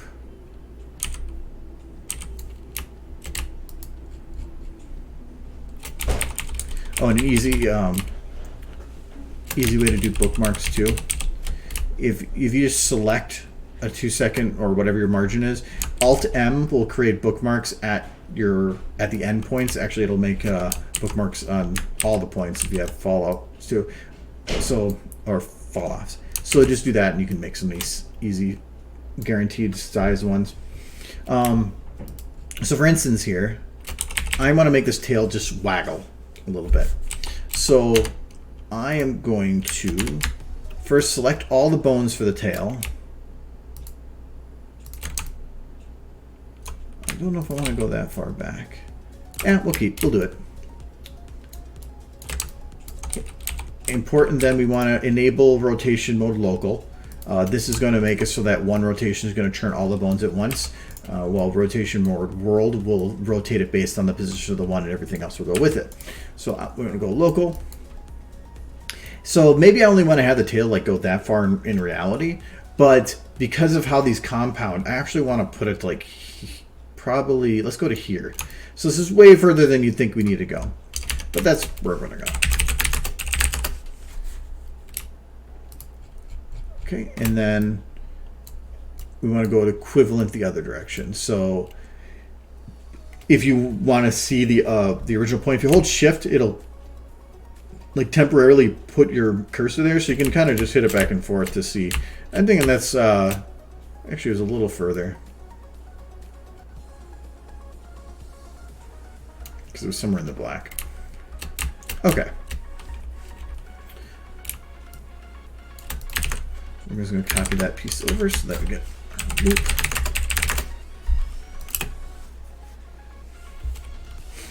Okay. And now it's just about delaying it. So, and then figuring out what kind of delay we want to do. So, in this case, I'm going to disable this. We're going to do the same thing of I'm going to deselect tail 1, and then we're going to move it by some amount. So, because I don't want to actually move my bookmarks right now, I'm going to just pay attention. So, 1, 2, 3, 4. There's 6 bones. I have 6. Let's go 6. We're going to grab 1 less. 1, 2, 3, 4, 5, 6. 1, 2, 3, 4, 5, 6. And I have to make sure that this doesn't cross this point. 1, 2, 3, 4, 5, 6. 1, 2, 3, 4, 5, 6. Okay, now we're going to go here. We're going to copy paste our bones. And now we've got a nice wobble.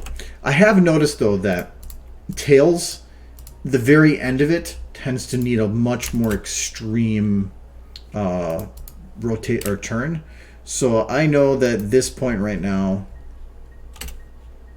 it must, yeah, so this point is it actually ended up being a full half movement over.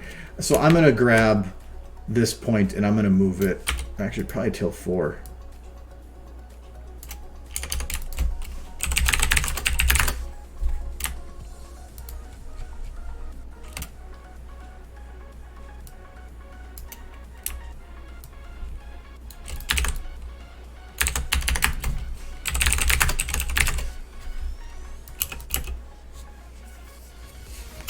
Okay, and now I think even this bit at the end, yeah, that part really needs.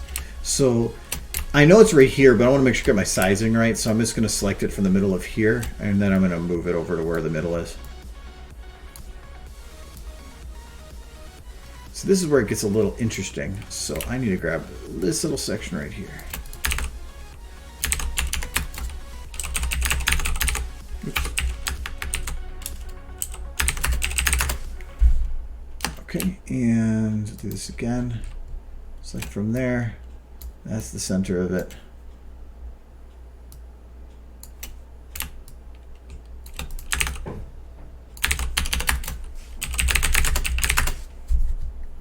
Okay. So nice and easy ability to set up a tail wag. But this is also going to be only like that direction, the vertical. But I can go in here and say, I want to have it turn a little bit. So I'm going to go in and grab all of these. I'm going to turn them that way. I'm going to say, does that make sense for this?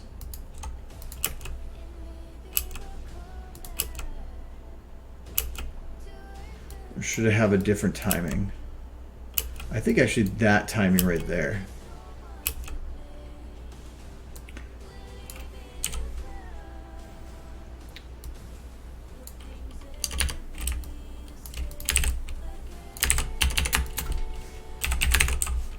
So that bookmark's going to make this interesting.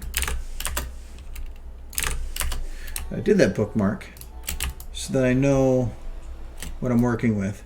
So now I know that I have to put the equivalent on that position over here, which is right here.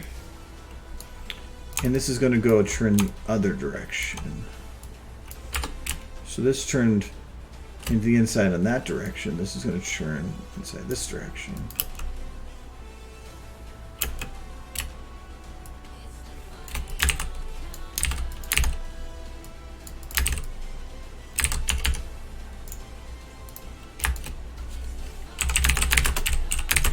There we go. Now we have a pretty good looking tail wag.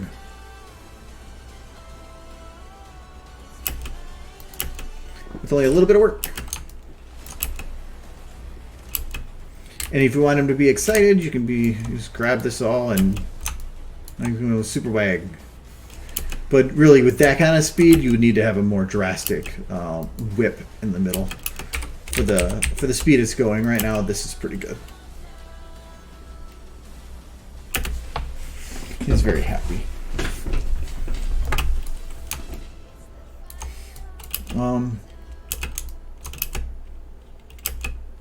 Oh yeah, and because of the timing thing, when it goes outside of this this range, it starts doing this like tack thing. Yeah, as it goes back into its position. So yeah, I hope that stuff helped. I love, or very early on, I put together my method to how I do a repeated loop for things, and this is was the way that it worked. If you want to make a GIF with a particle in it, there is no way to do this like loop type thing. The only real way to do that is you would render out. You would make one loop of your normal thing, but you would make it like this with the 2 extras at the end, or at the beginning and the end. And because when you do it this way and you render out for a GIF, anywhere in this with that is the same. So any 2-second gap in here is a loop. So when you make the GIF, you can pick anywhere in there to work. But you pick some spot and like say here, and then we'll say like here, and then you grab this other bit here, and you end up you having to like do some a crossfade across over them. So like, or sorry, you would take like this bit here, and then you would cross it over with like this bit. So then you would have this crossover range of you're seeing part of this one fading into the next one, and then your particles will fade into the background. Yeah. That was a long tangent, but yeah, if there's any, if you have any questions on any of that, or want clarification on anything, let me know. But that's essentially how I do that. Because like almost every GIF I have here, like say Derpy doing taxes, that's the method I use for making that loop. And because this is a particle, I had to use that fade thing to actually make it look like that went forever.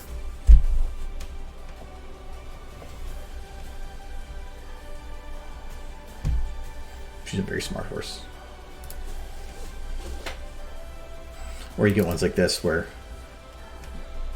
that was a fun one to loop, because you had to make sure that each of these, all the ponies ended up at the same position at the same time. And if you want to see a funny video, you watch I have a much bigger version of that, and YouTube's bitrate doesn't know what to do with it. The video looks low quality, but it's only because there's so many pixels changing that even a decent bitrate on YouTube can't keep up with the compression that it needs. So it's funny. There we go. I'm actually gonna reload this because I'm just gonna not like me.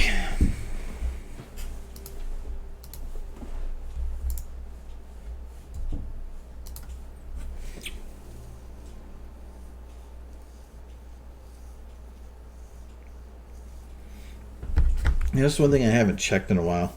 I'm gonna double check if on YouTube if there's any questions that came up. I always forget to change accounts when checking stuff.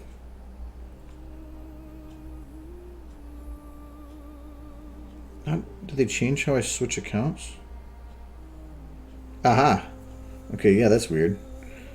No.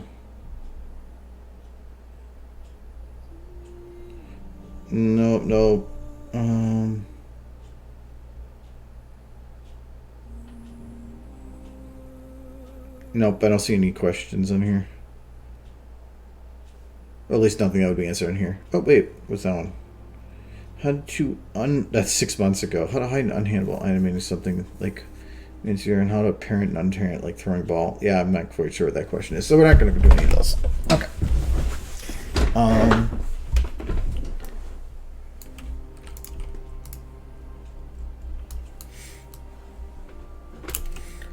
Okay, does she...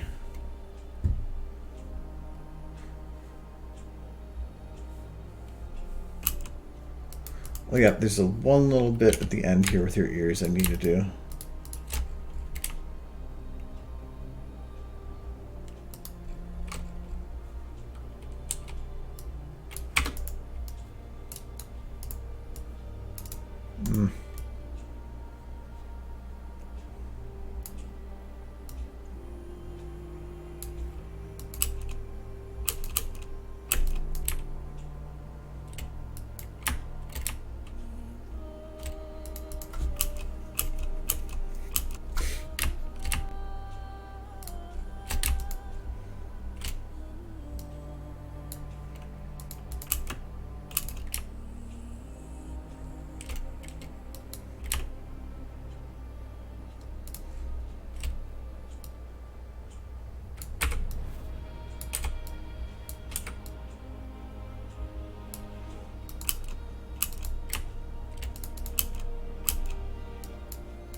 Her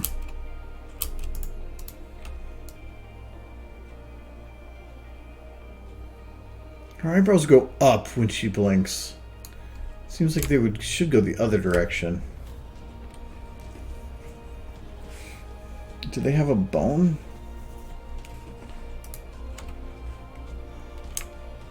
I thought they didn't. Oh, brow down. Oh, looks like I tried.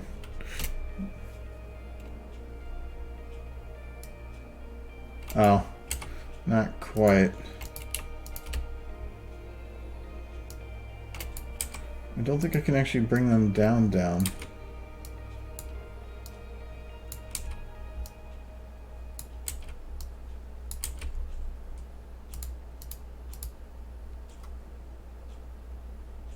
I guess I'll just have to deal with it.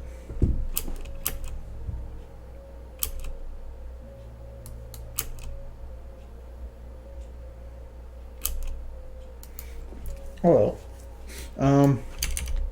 I think I can almost mark this kind of done.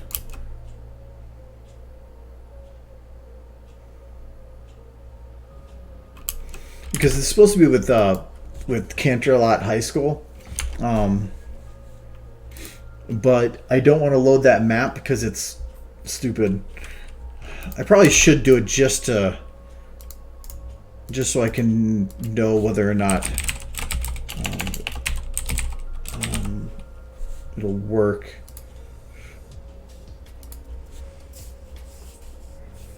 I have to try rendering it with it too, because with how that map works, I'm wondering if I can't even render with it. You can shut off certain things, but that doesn't change anything.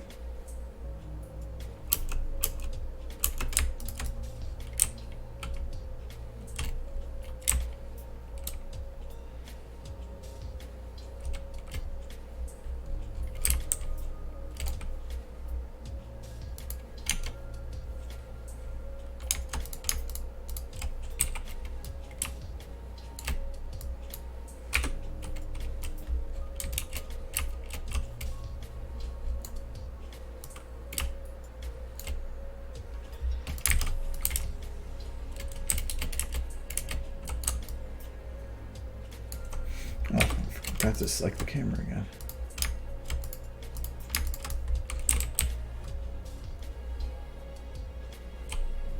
It's just the map, if you turn everything on, is very rough. And it's something in there has either a memory leak or it's just too much. And it has difficulty keeping up. Again, I did not select everything.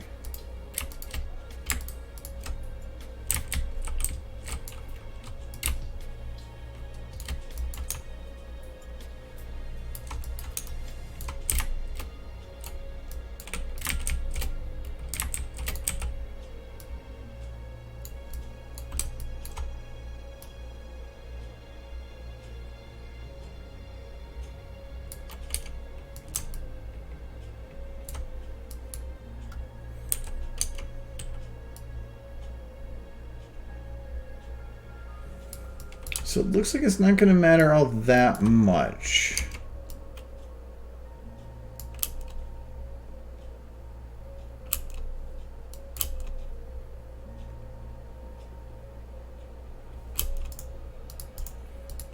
And I think I had to go in here to turn off all the lights too, because I have my own lights. And these are one difficult part now is it's not going to allow me to use my clouds if I do that. But the nice thing is these buildings are pretty simple.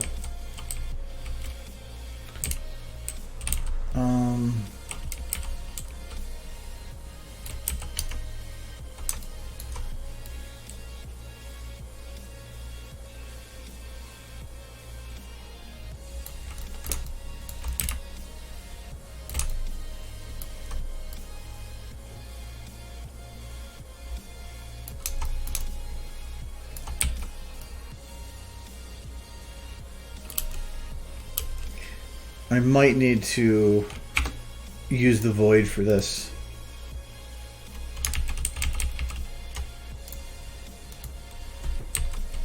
Which is fine. Really, I can just switch to this build. I'd rather switch to that only when needed and no other time.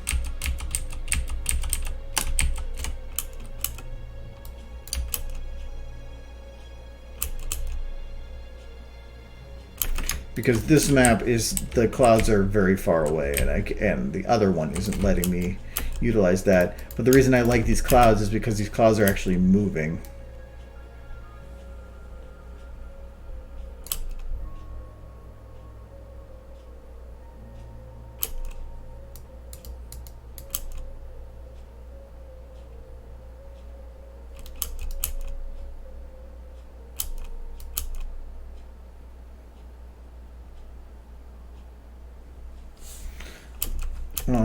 But if that's the case, then that makes it so I can kind of call this one done. I wish I could load up those other houses in this one, just to put a couple in the background or something. But those trees in that one were super, super simple.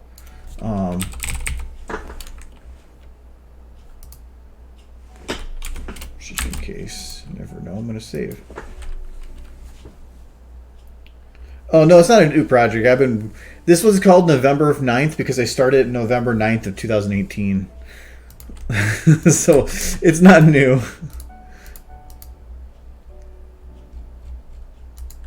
Just been a slow process. I've had a lot of other stuff come up and been worked on in the middle.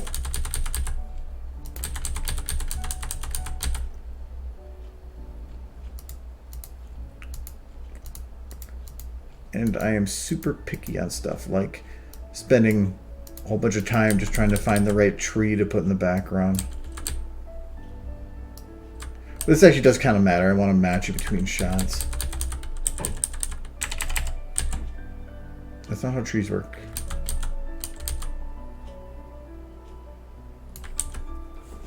Well, actually, you might know it because it's the same one from that is like Space Science Twi.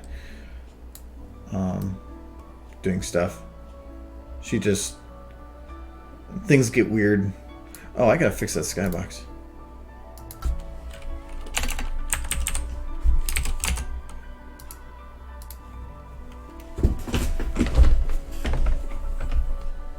No Big Mac. There we go.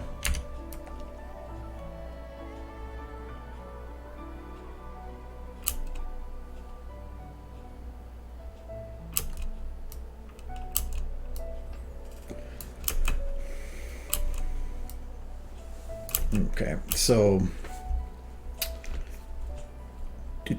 this feels almost 2 minutes long. Jeez, it's so long. Oh yeah, and her hair needs a smoothing.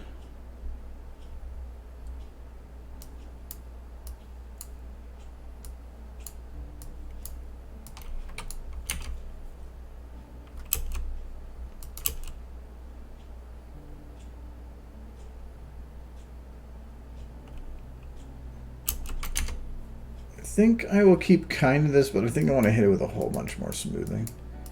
Yeah, the horse statue lighting is pretty standard for just how I normally light things, where there's just basically rims on either side where one of them is more pronounced, and then just a middle one to help balance out the two,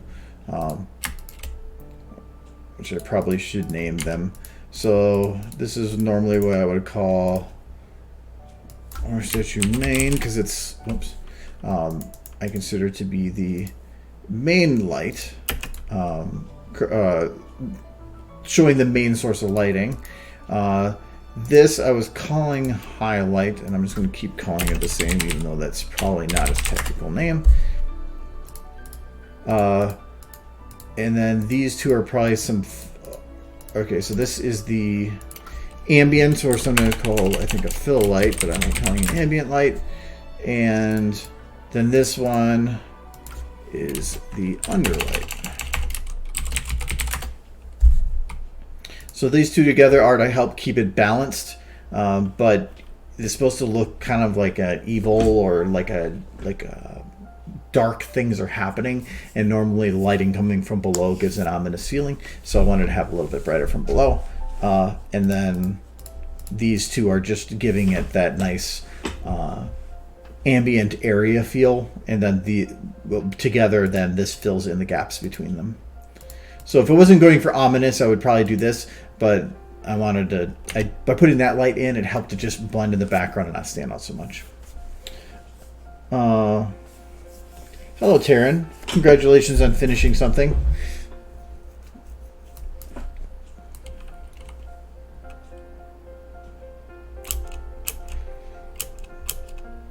So if that's the case, if I don't...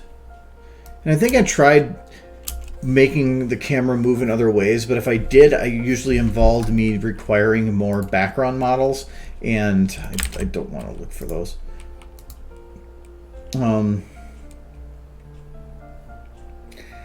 Because I would need like a simple round tree or a super simple building, but I don't think I'm gonna find something that matches this, how simple the ones in this map are.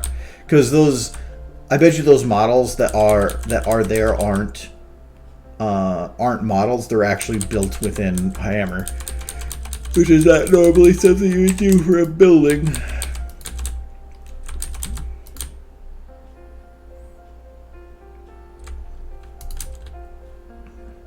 Yeah, it's not gonna bother with that. So I think I might finish eyebrows. I really can't finish them. I think I'm gonna call this one done for the most part. And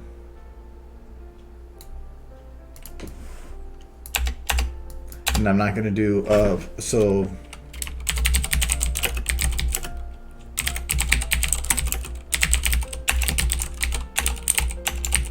I'll consider that time dependent if I feel like doing it. This one's definitely going to need to be candle on high. This one can be, but I don't think it's going to work.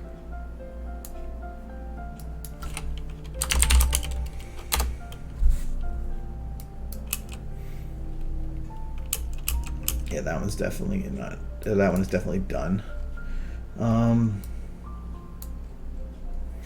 Yeah, I'm kind of getting to the point of doing the hard stuff,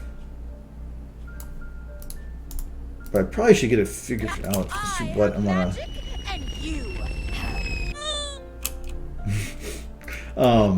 100% what to do here. So. What exactly do you think you're going to do to stop me? So that one's definitely going to require some work, but it's about what's going to go on. So I can do that funny transition. I have magic. So this goes from that angle to forward. I think what I want to kind of do here is I want to have the camera set up on a high zoom, possibly even higher. And do like a Bad Boys 2 spin.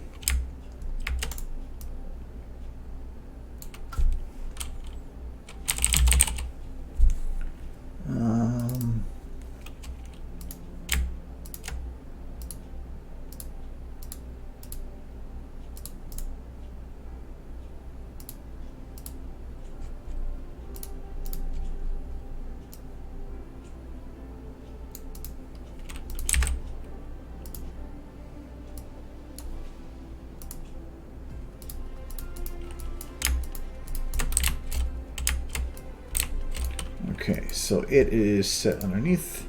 That is fine. This is going to remove my ability to free float the camera. That is fine as well.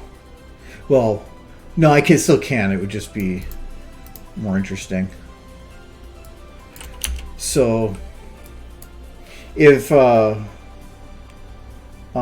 anybody doesn't know what I mean by Bad Boys camera spin. There's this one shot I absolutely love from Bad Boys 2. I want to see if I can just find it. It's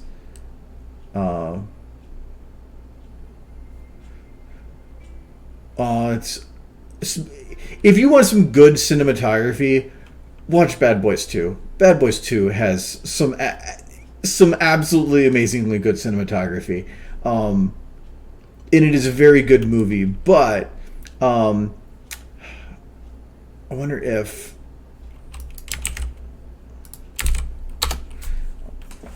yeah,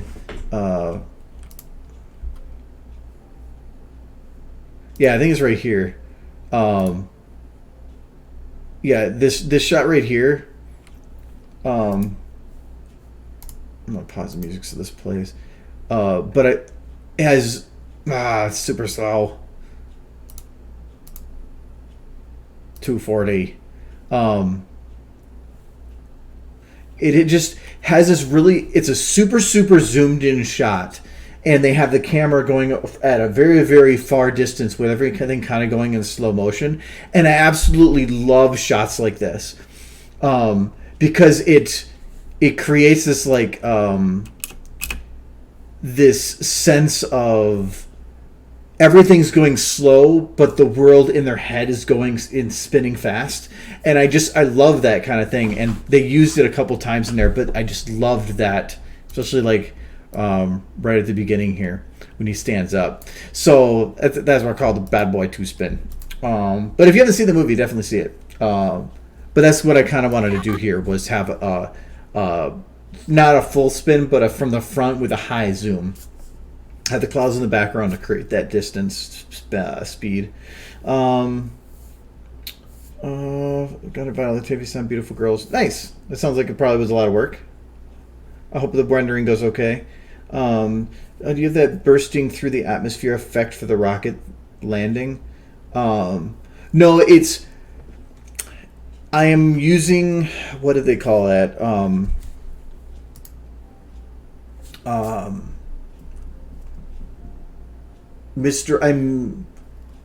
I'm subverting your expectation. That's what I'm looking for. So, when it pops in, it's supposed to jokingly pop in and out.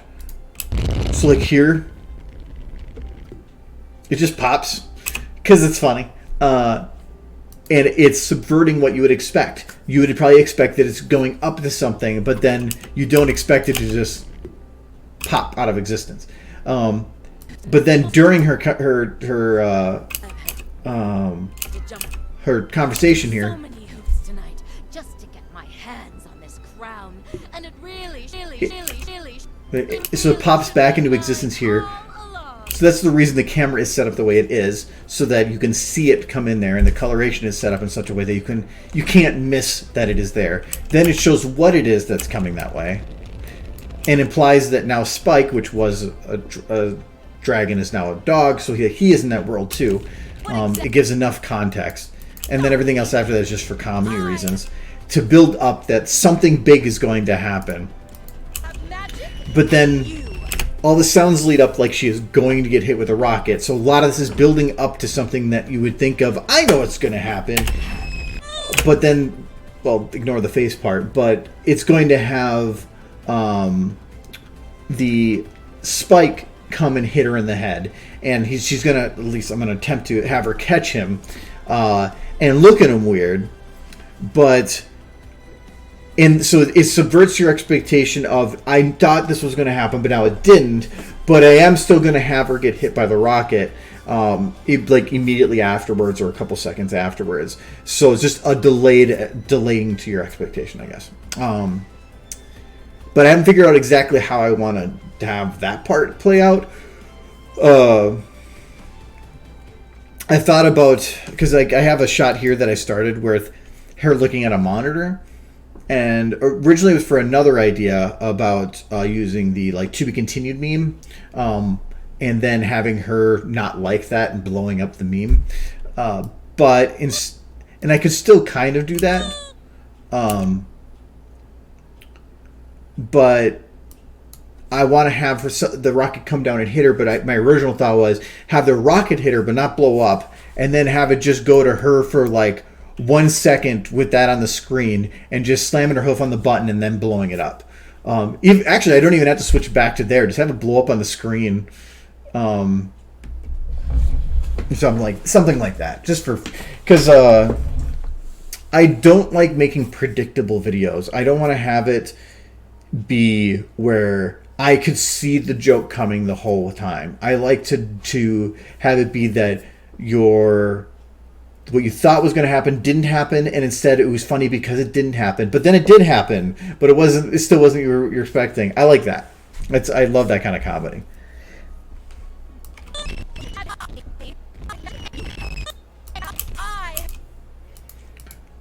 So in this one, I will need...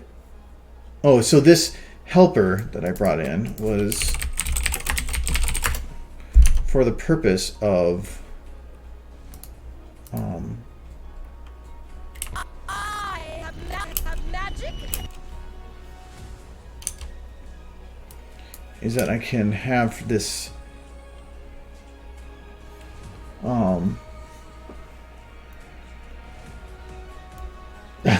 Nice. I wonder if I can do a wider spin. Like, start it here, because you could actually And you. I have magic. you could actually start it here, show it where you could see the rocket in the distance. It would be blurred, and it would be with motion blur and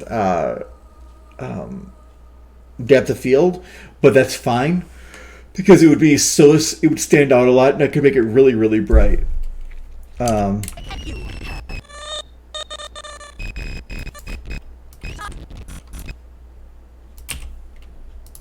But see, now to get the nice spin, I do this. I have magic, and you.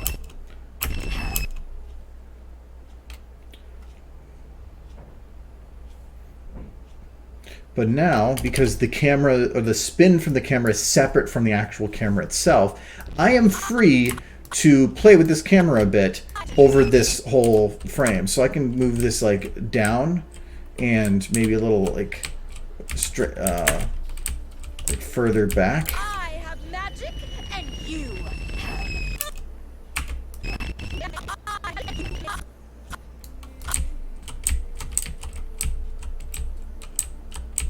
So I'm going to start this at a much lower angle. I have magic. I have magic.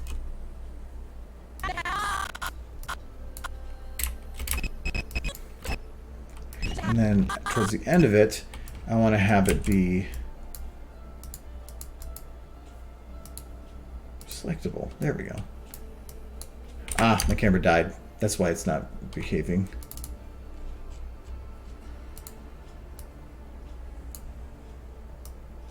There we go.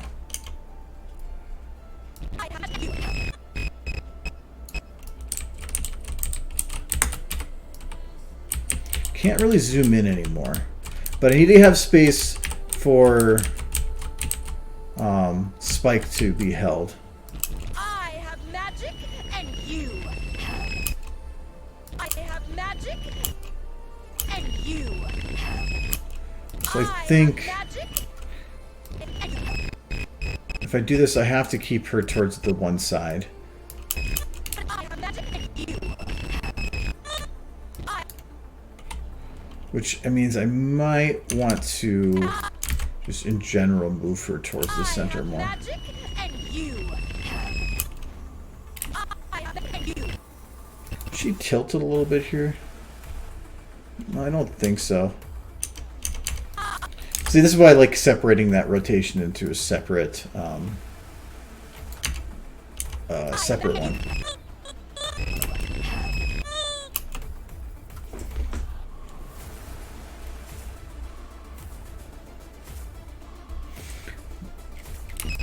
Okay.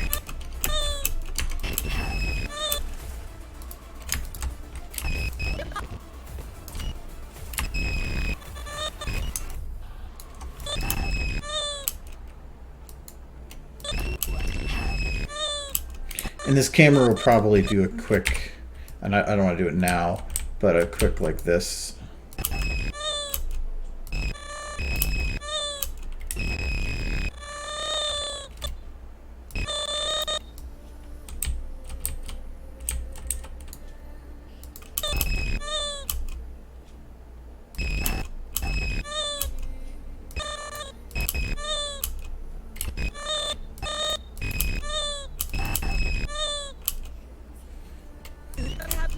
I'll probably keep it like that for now.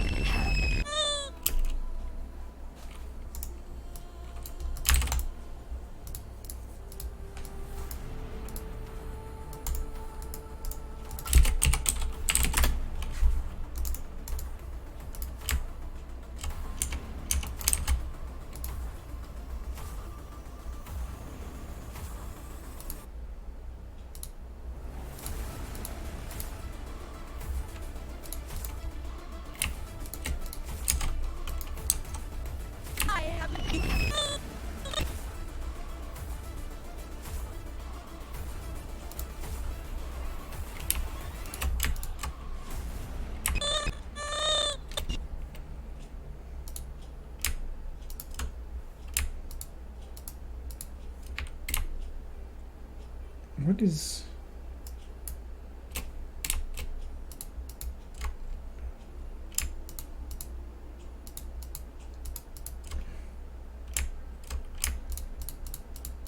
What's that one thing that is animated there? Oh, it must be one of the lips.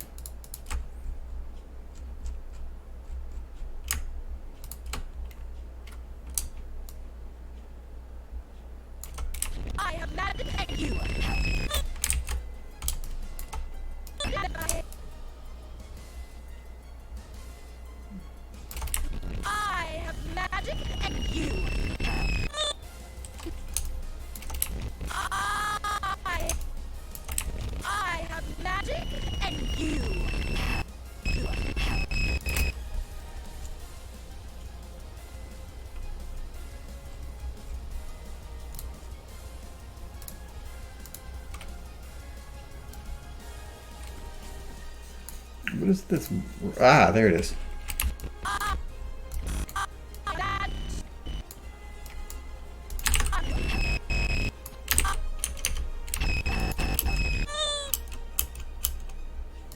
have magic and you.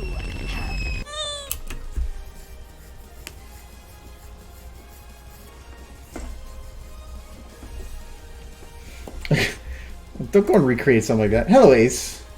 I have been very good. How are you doing?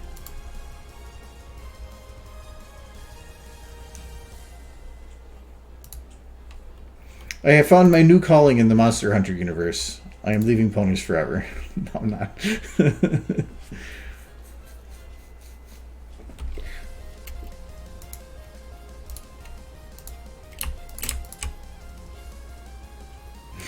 I'm just kidding.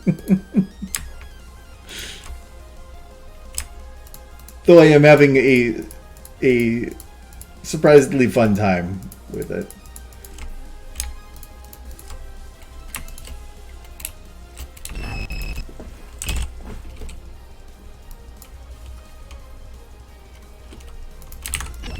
It's gotten popular way too quick.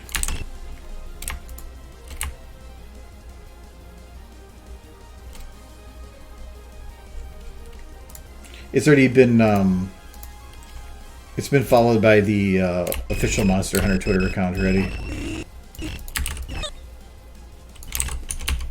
I have magic and you.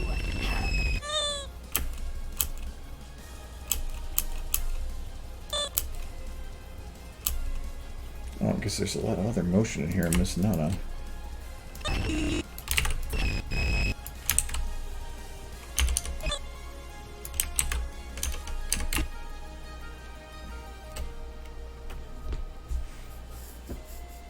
Well, I created the account less than 1 week ago because I think I actually made it public like at about 10 or 11 o'clock last Friday, and it's at like 16,000 followers already. So yeah, it got it got big fast. I have magic, and you have...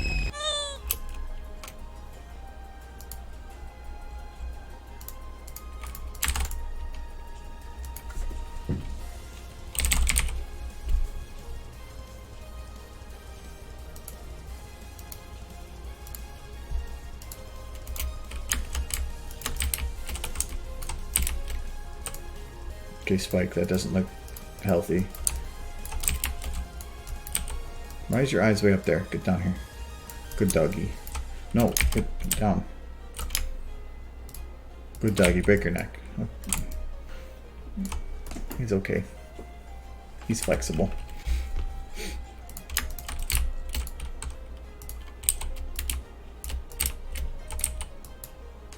Oh.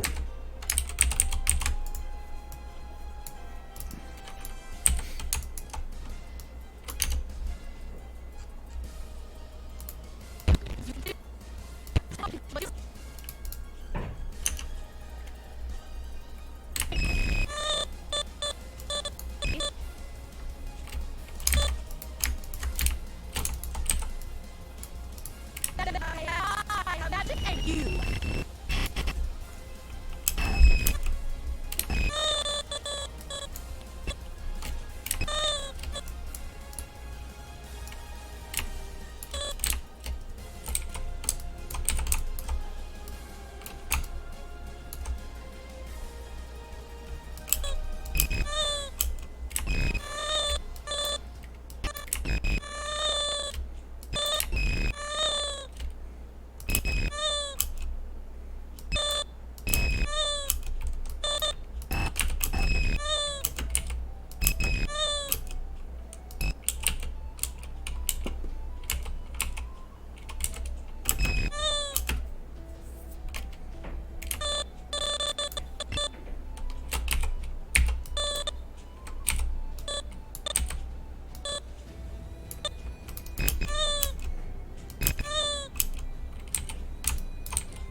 Okay, so that's very rough version of it, but at least it's there. Oh, what is that that's like randomly in her thing? Let's get rid of that.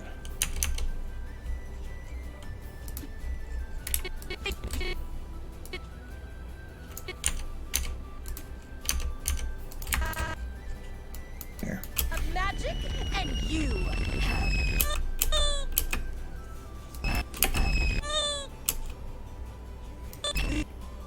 Okay, I want to keep the wings in there extra just in case I need them. What exactly do you think you're going to do to stop me? I have magic. Stop me. I have magic. I'm definitely going to have her like leaning forward a bunch. That's why I want to give that extra room on this side.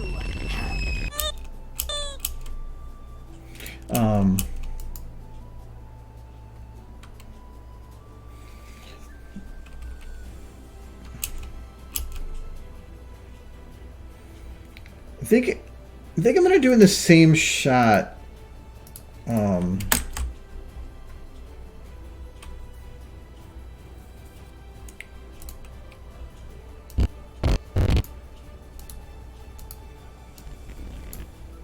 Thought there was a. Oh, this is the cheap version of the rocket.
Scaling may not 100% match up for what Spike was, but I have to do this. Like, I have to scale down a little bit, otherwise it's just going to be too big. And I guess I could zoom in out a little bit.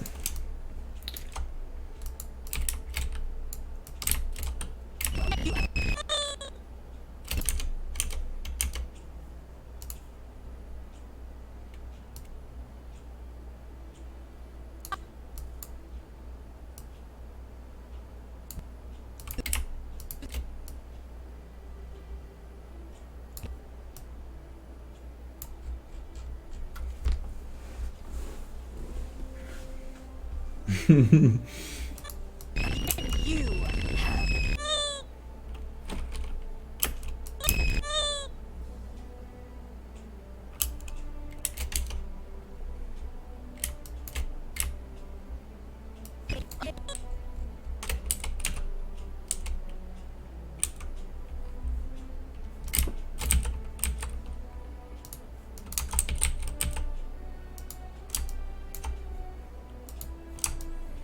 Why is there no...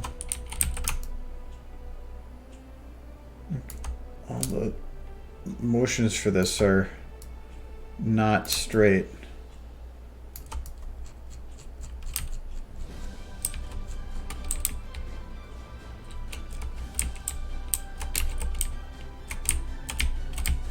The idea is that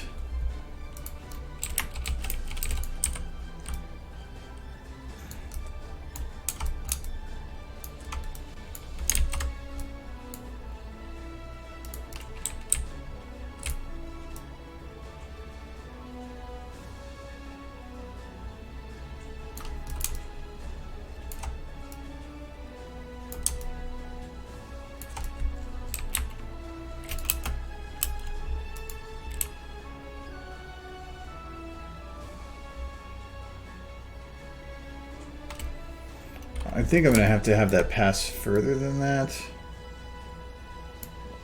but I think that should work. If I want to have it travel further, I just move it in further.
It's just planning, so that's...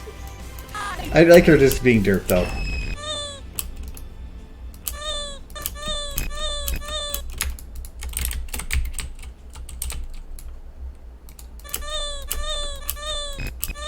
She's so happy Spike gave her a kiss.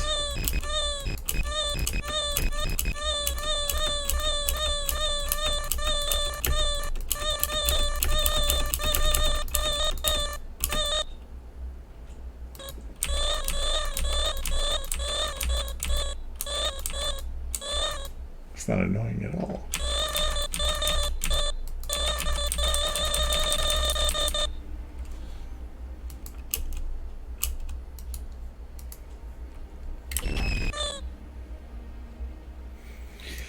So the idea for in here is that it hits her, then she looks at him, he looks at her, and they're confused for a few seconds, and then the rocket will come in.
Oh, a saw blade. I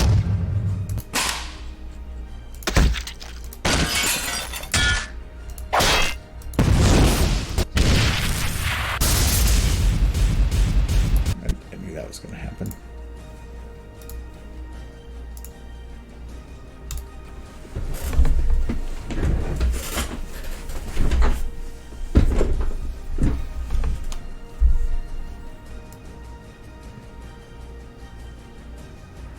I'm not stupid. I would have saved it.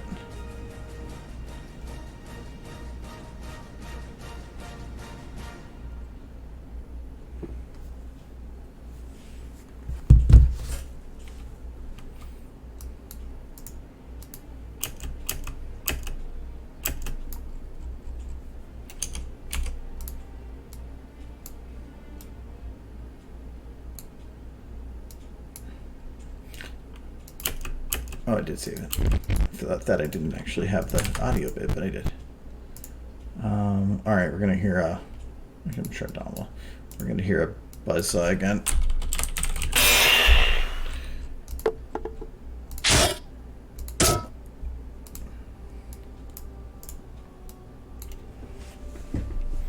See you later, Karen. Why is that not affected by the sound down?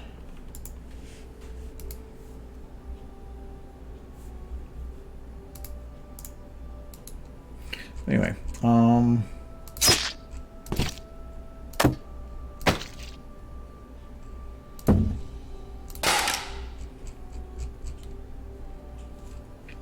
you need to have a bigger impact than that.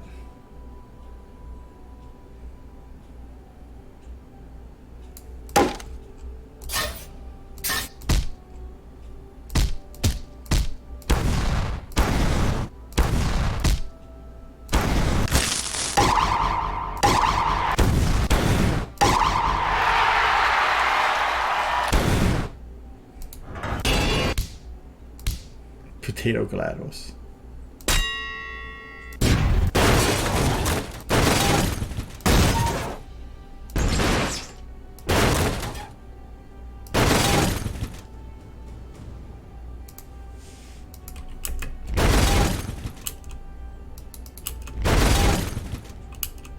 I like that.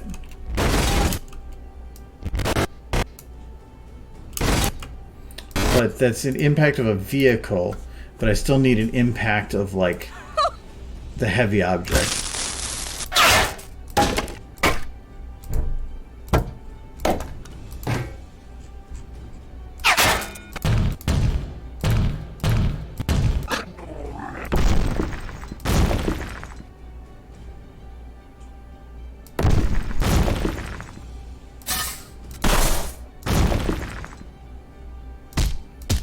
That's not too bad. That might work, actually.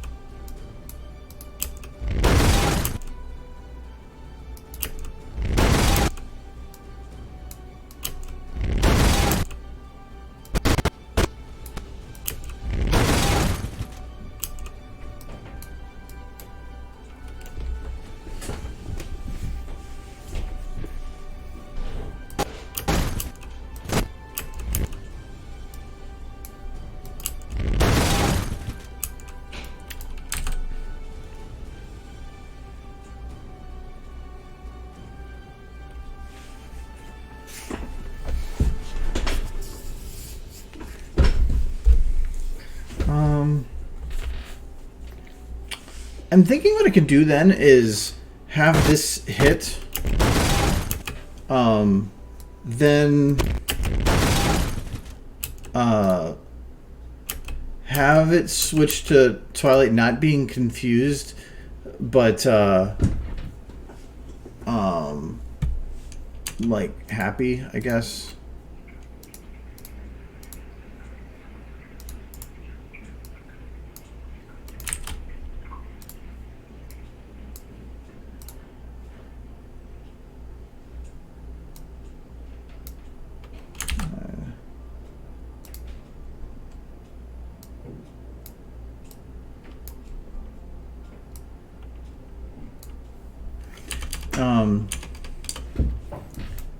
But it would be very short.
Probably just actually grab all three of these.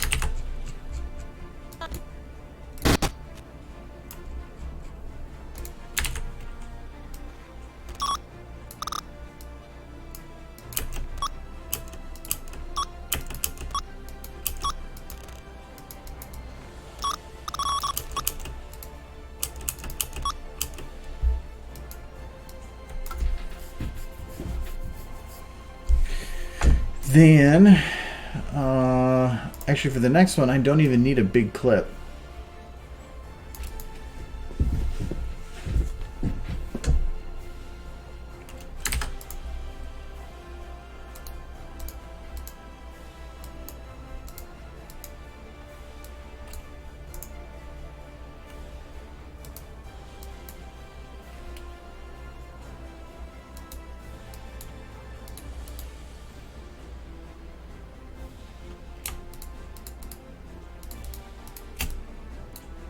How do I get the... I guess I can just copy paste.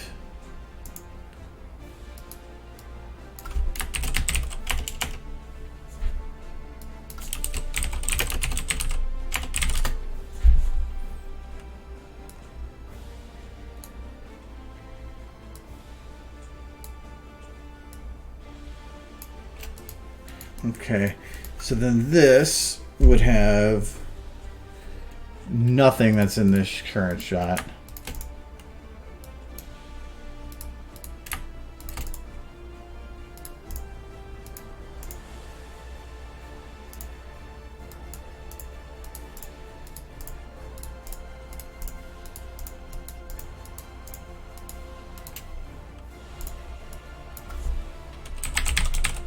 What am I doing? I just grab the other one.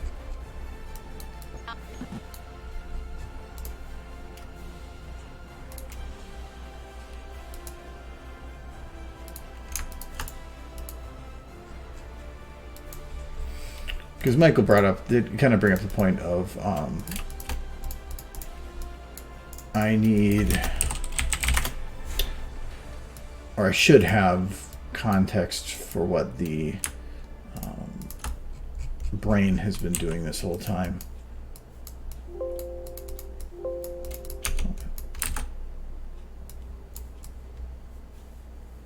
So where's the rocket? There it is. So thought is, it's got to jam the brain a bit more in there.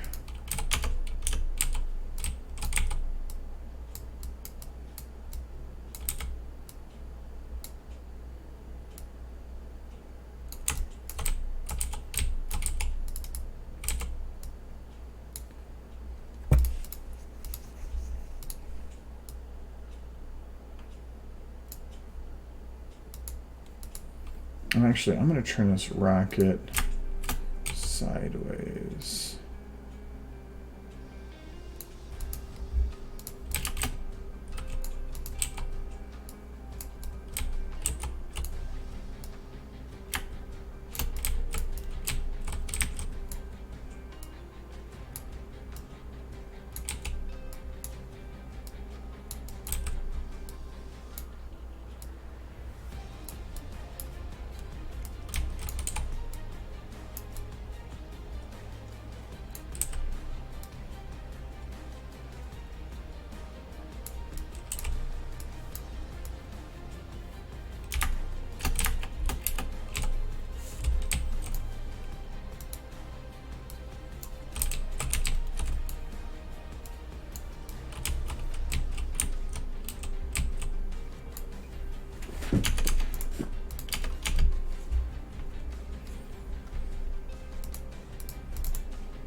hit the keys on that one.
This one I might do a full.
I knew it was going to happen. I'll finish that later anyway. Hello, Freddie. I was just going to be ending it, actually. It's 9 o'clock. No, the idea, so the thinking of doing there is I'm going to have the... she hits the button, then the brain that's inside the rocket then will have an antenna that popped up out of nowhere, and I'll have like a little red light turn on the top of it and make another beep noise in conjunction with her button press, and then just go kaboomy. Yeah, anyway. Yeah, so that'll be all for the stream. So I will be back next week, right? Yeah, I'm nothing going on next week. So, we'll do more. I'm going to try to get the planning finished so I know what my, what the full everything that is that I need to do to encompass everything. So, yeah. Easier to plan. Anyway. Have a good night. And weekend and all that stuff. And have where's Kitty? There's Kitty. Needs to be in a different spot. So have a good night. Bye bye. Rar.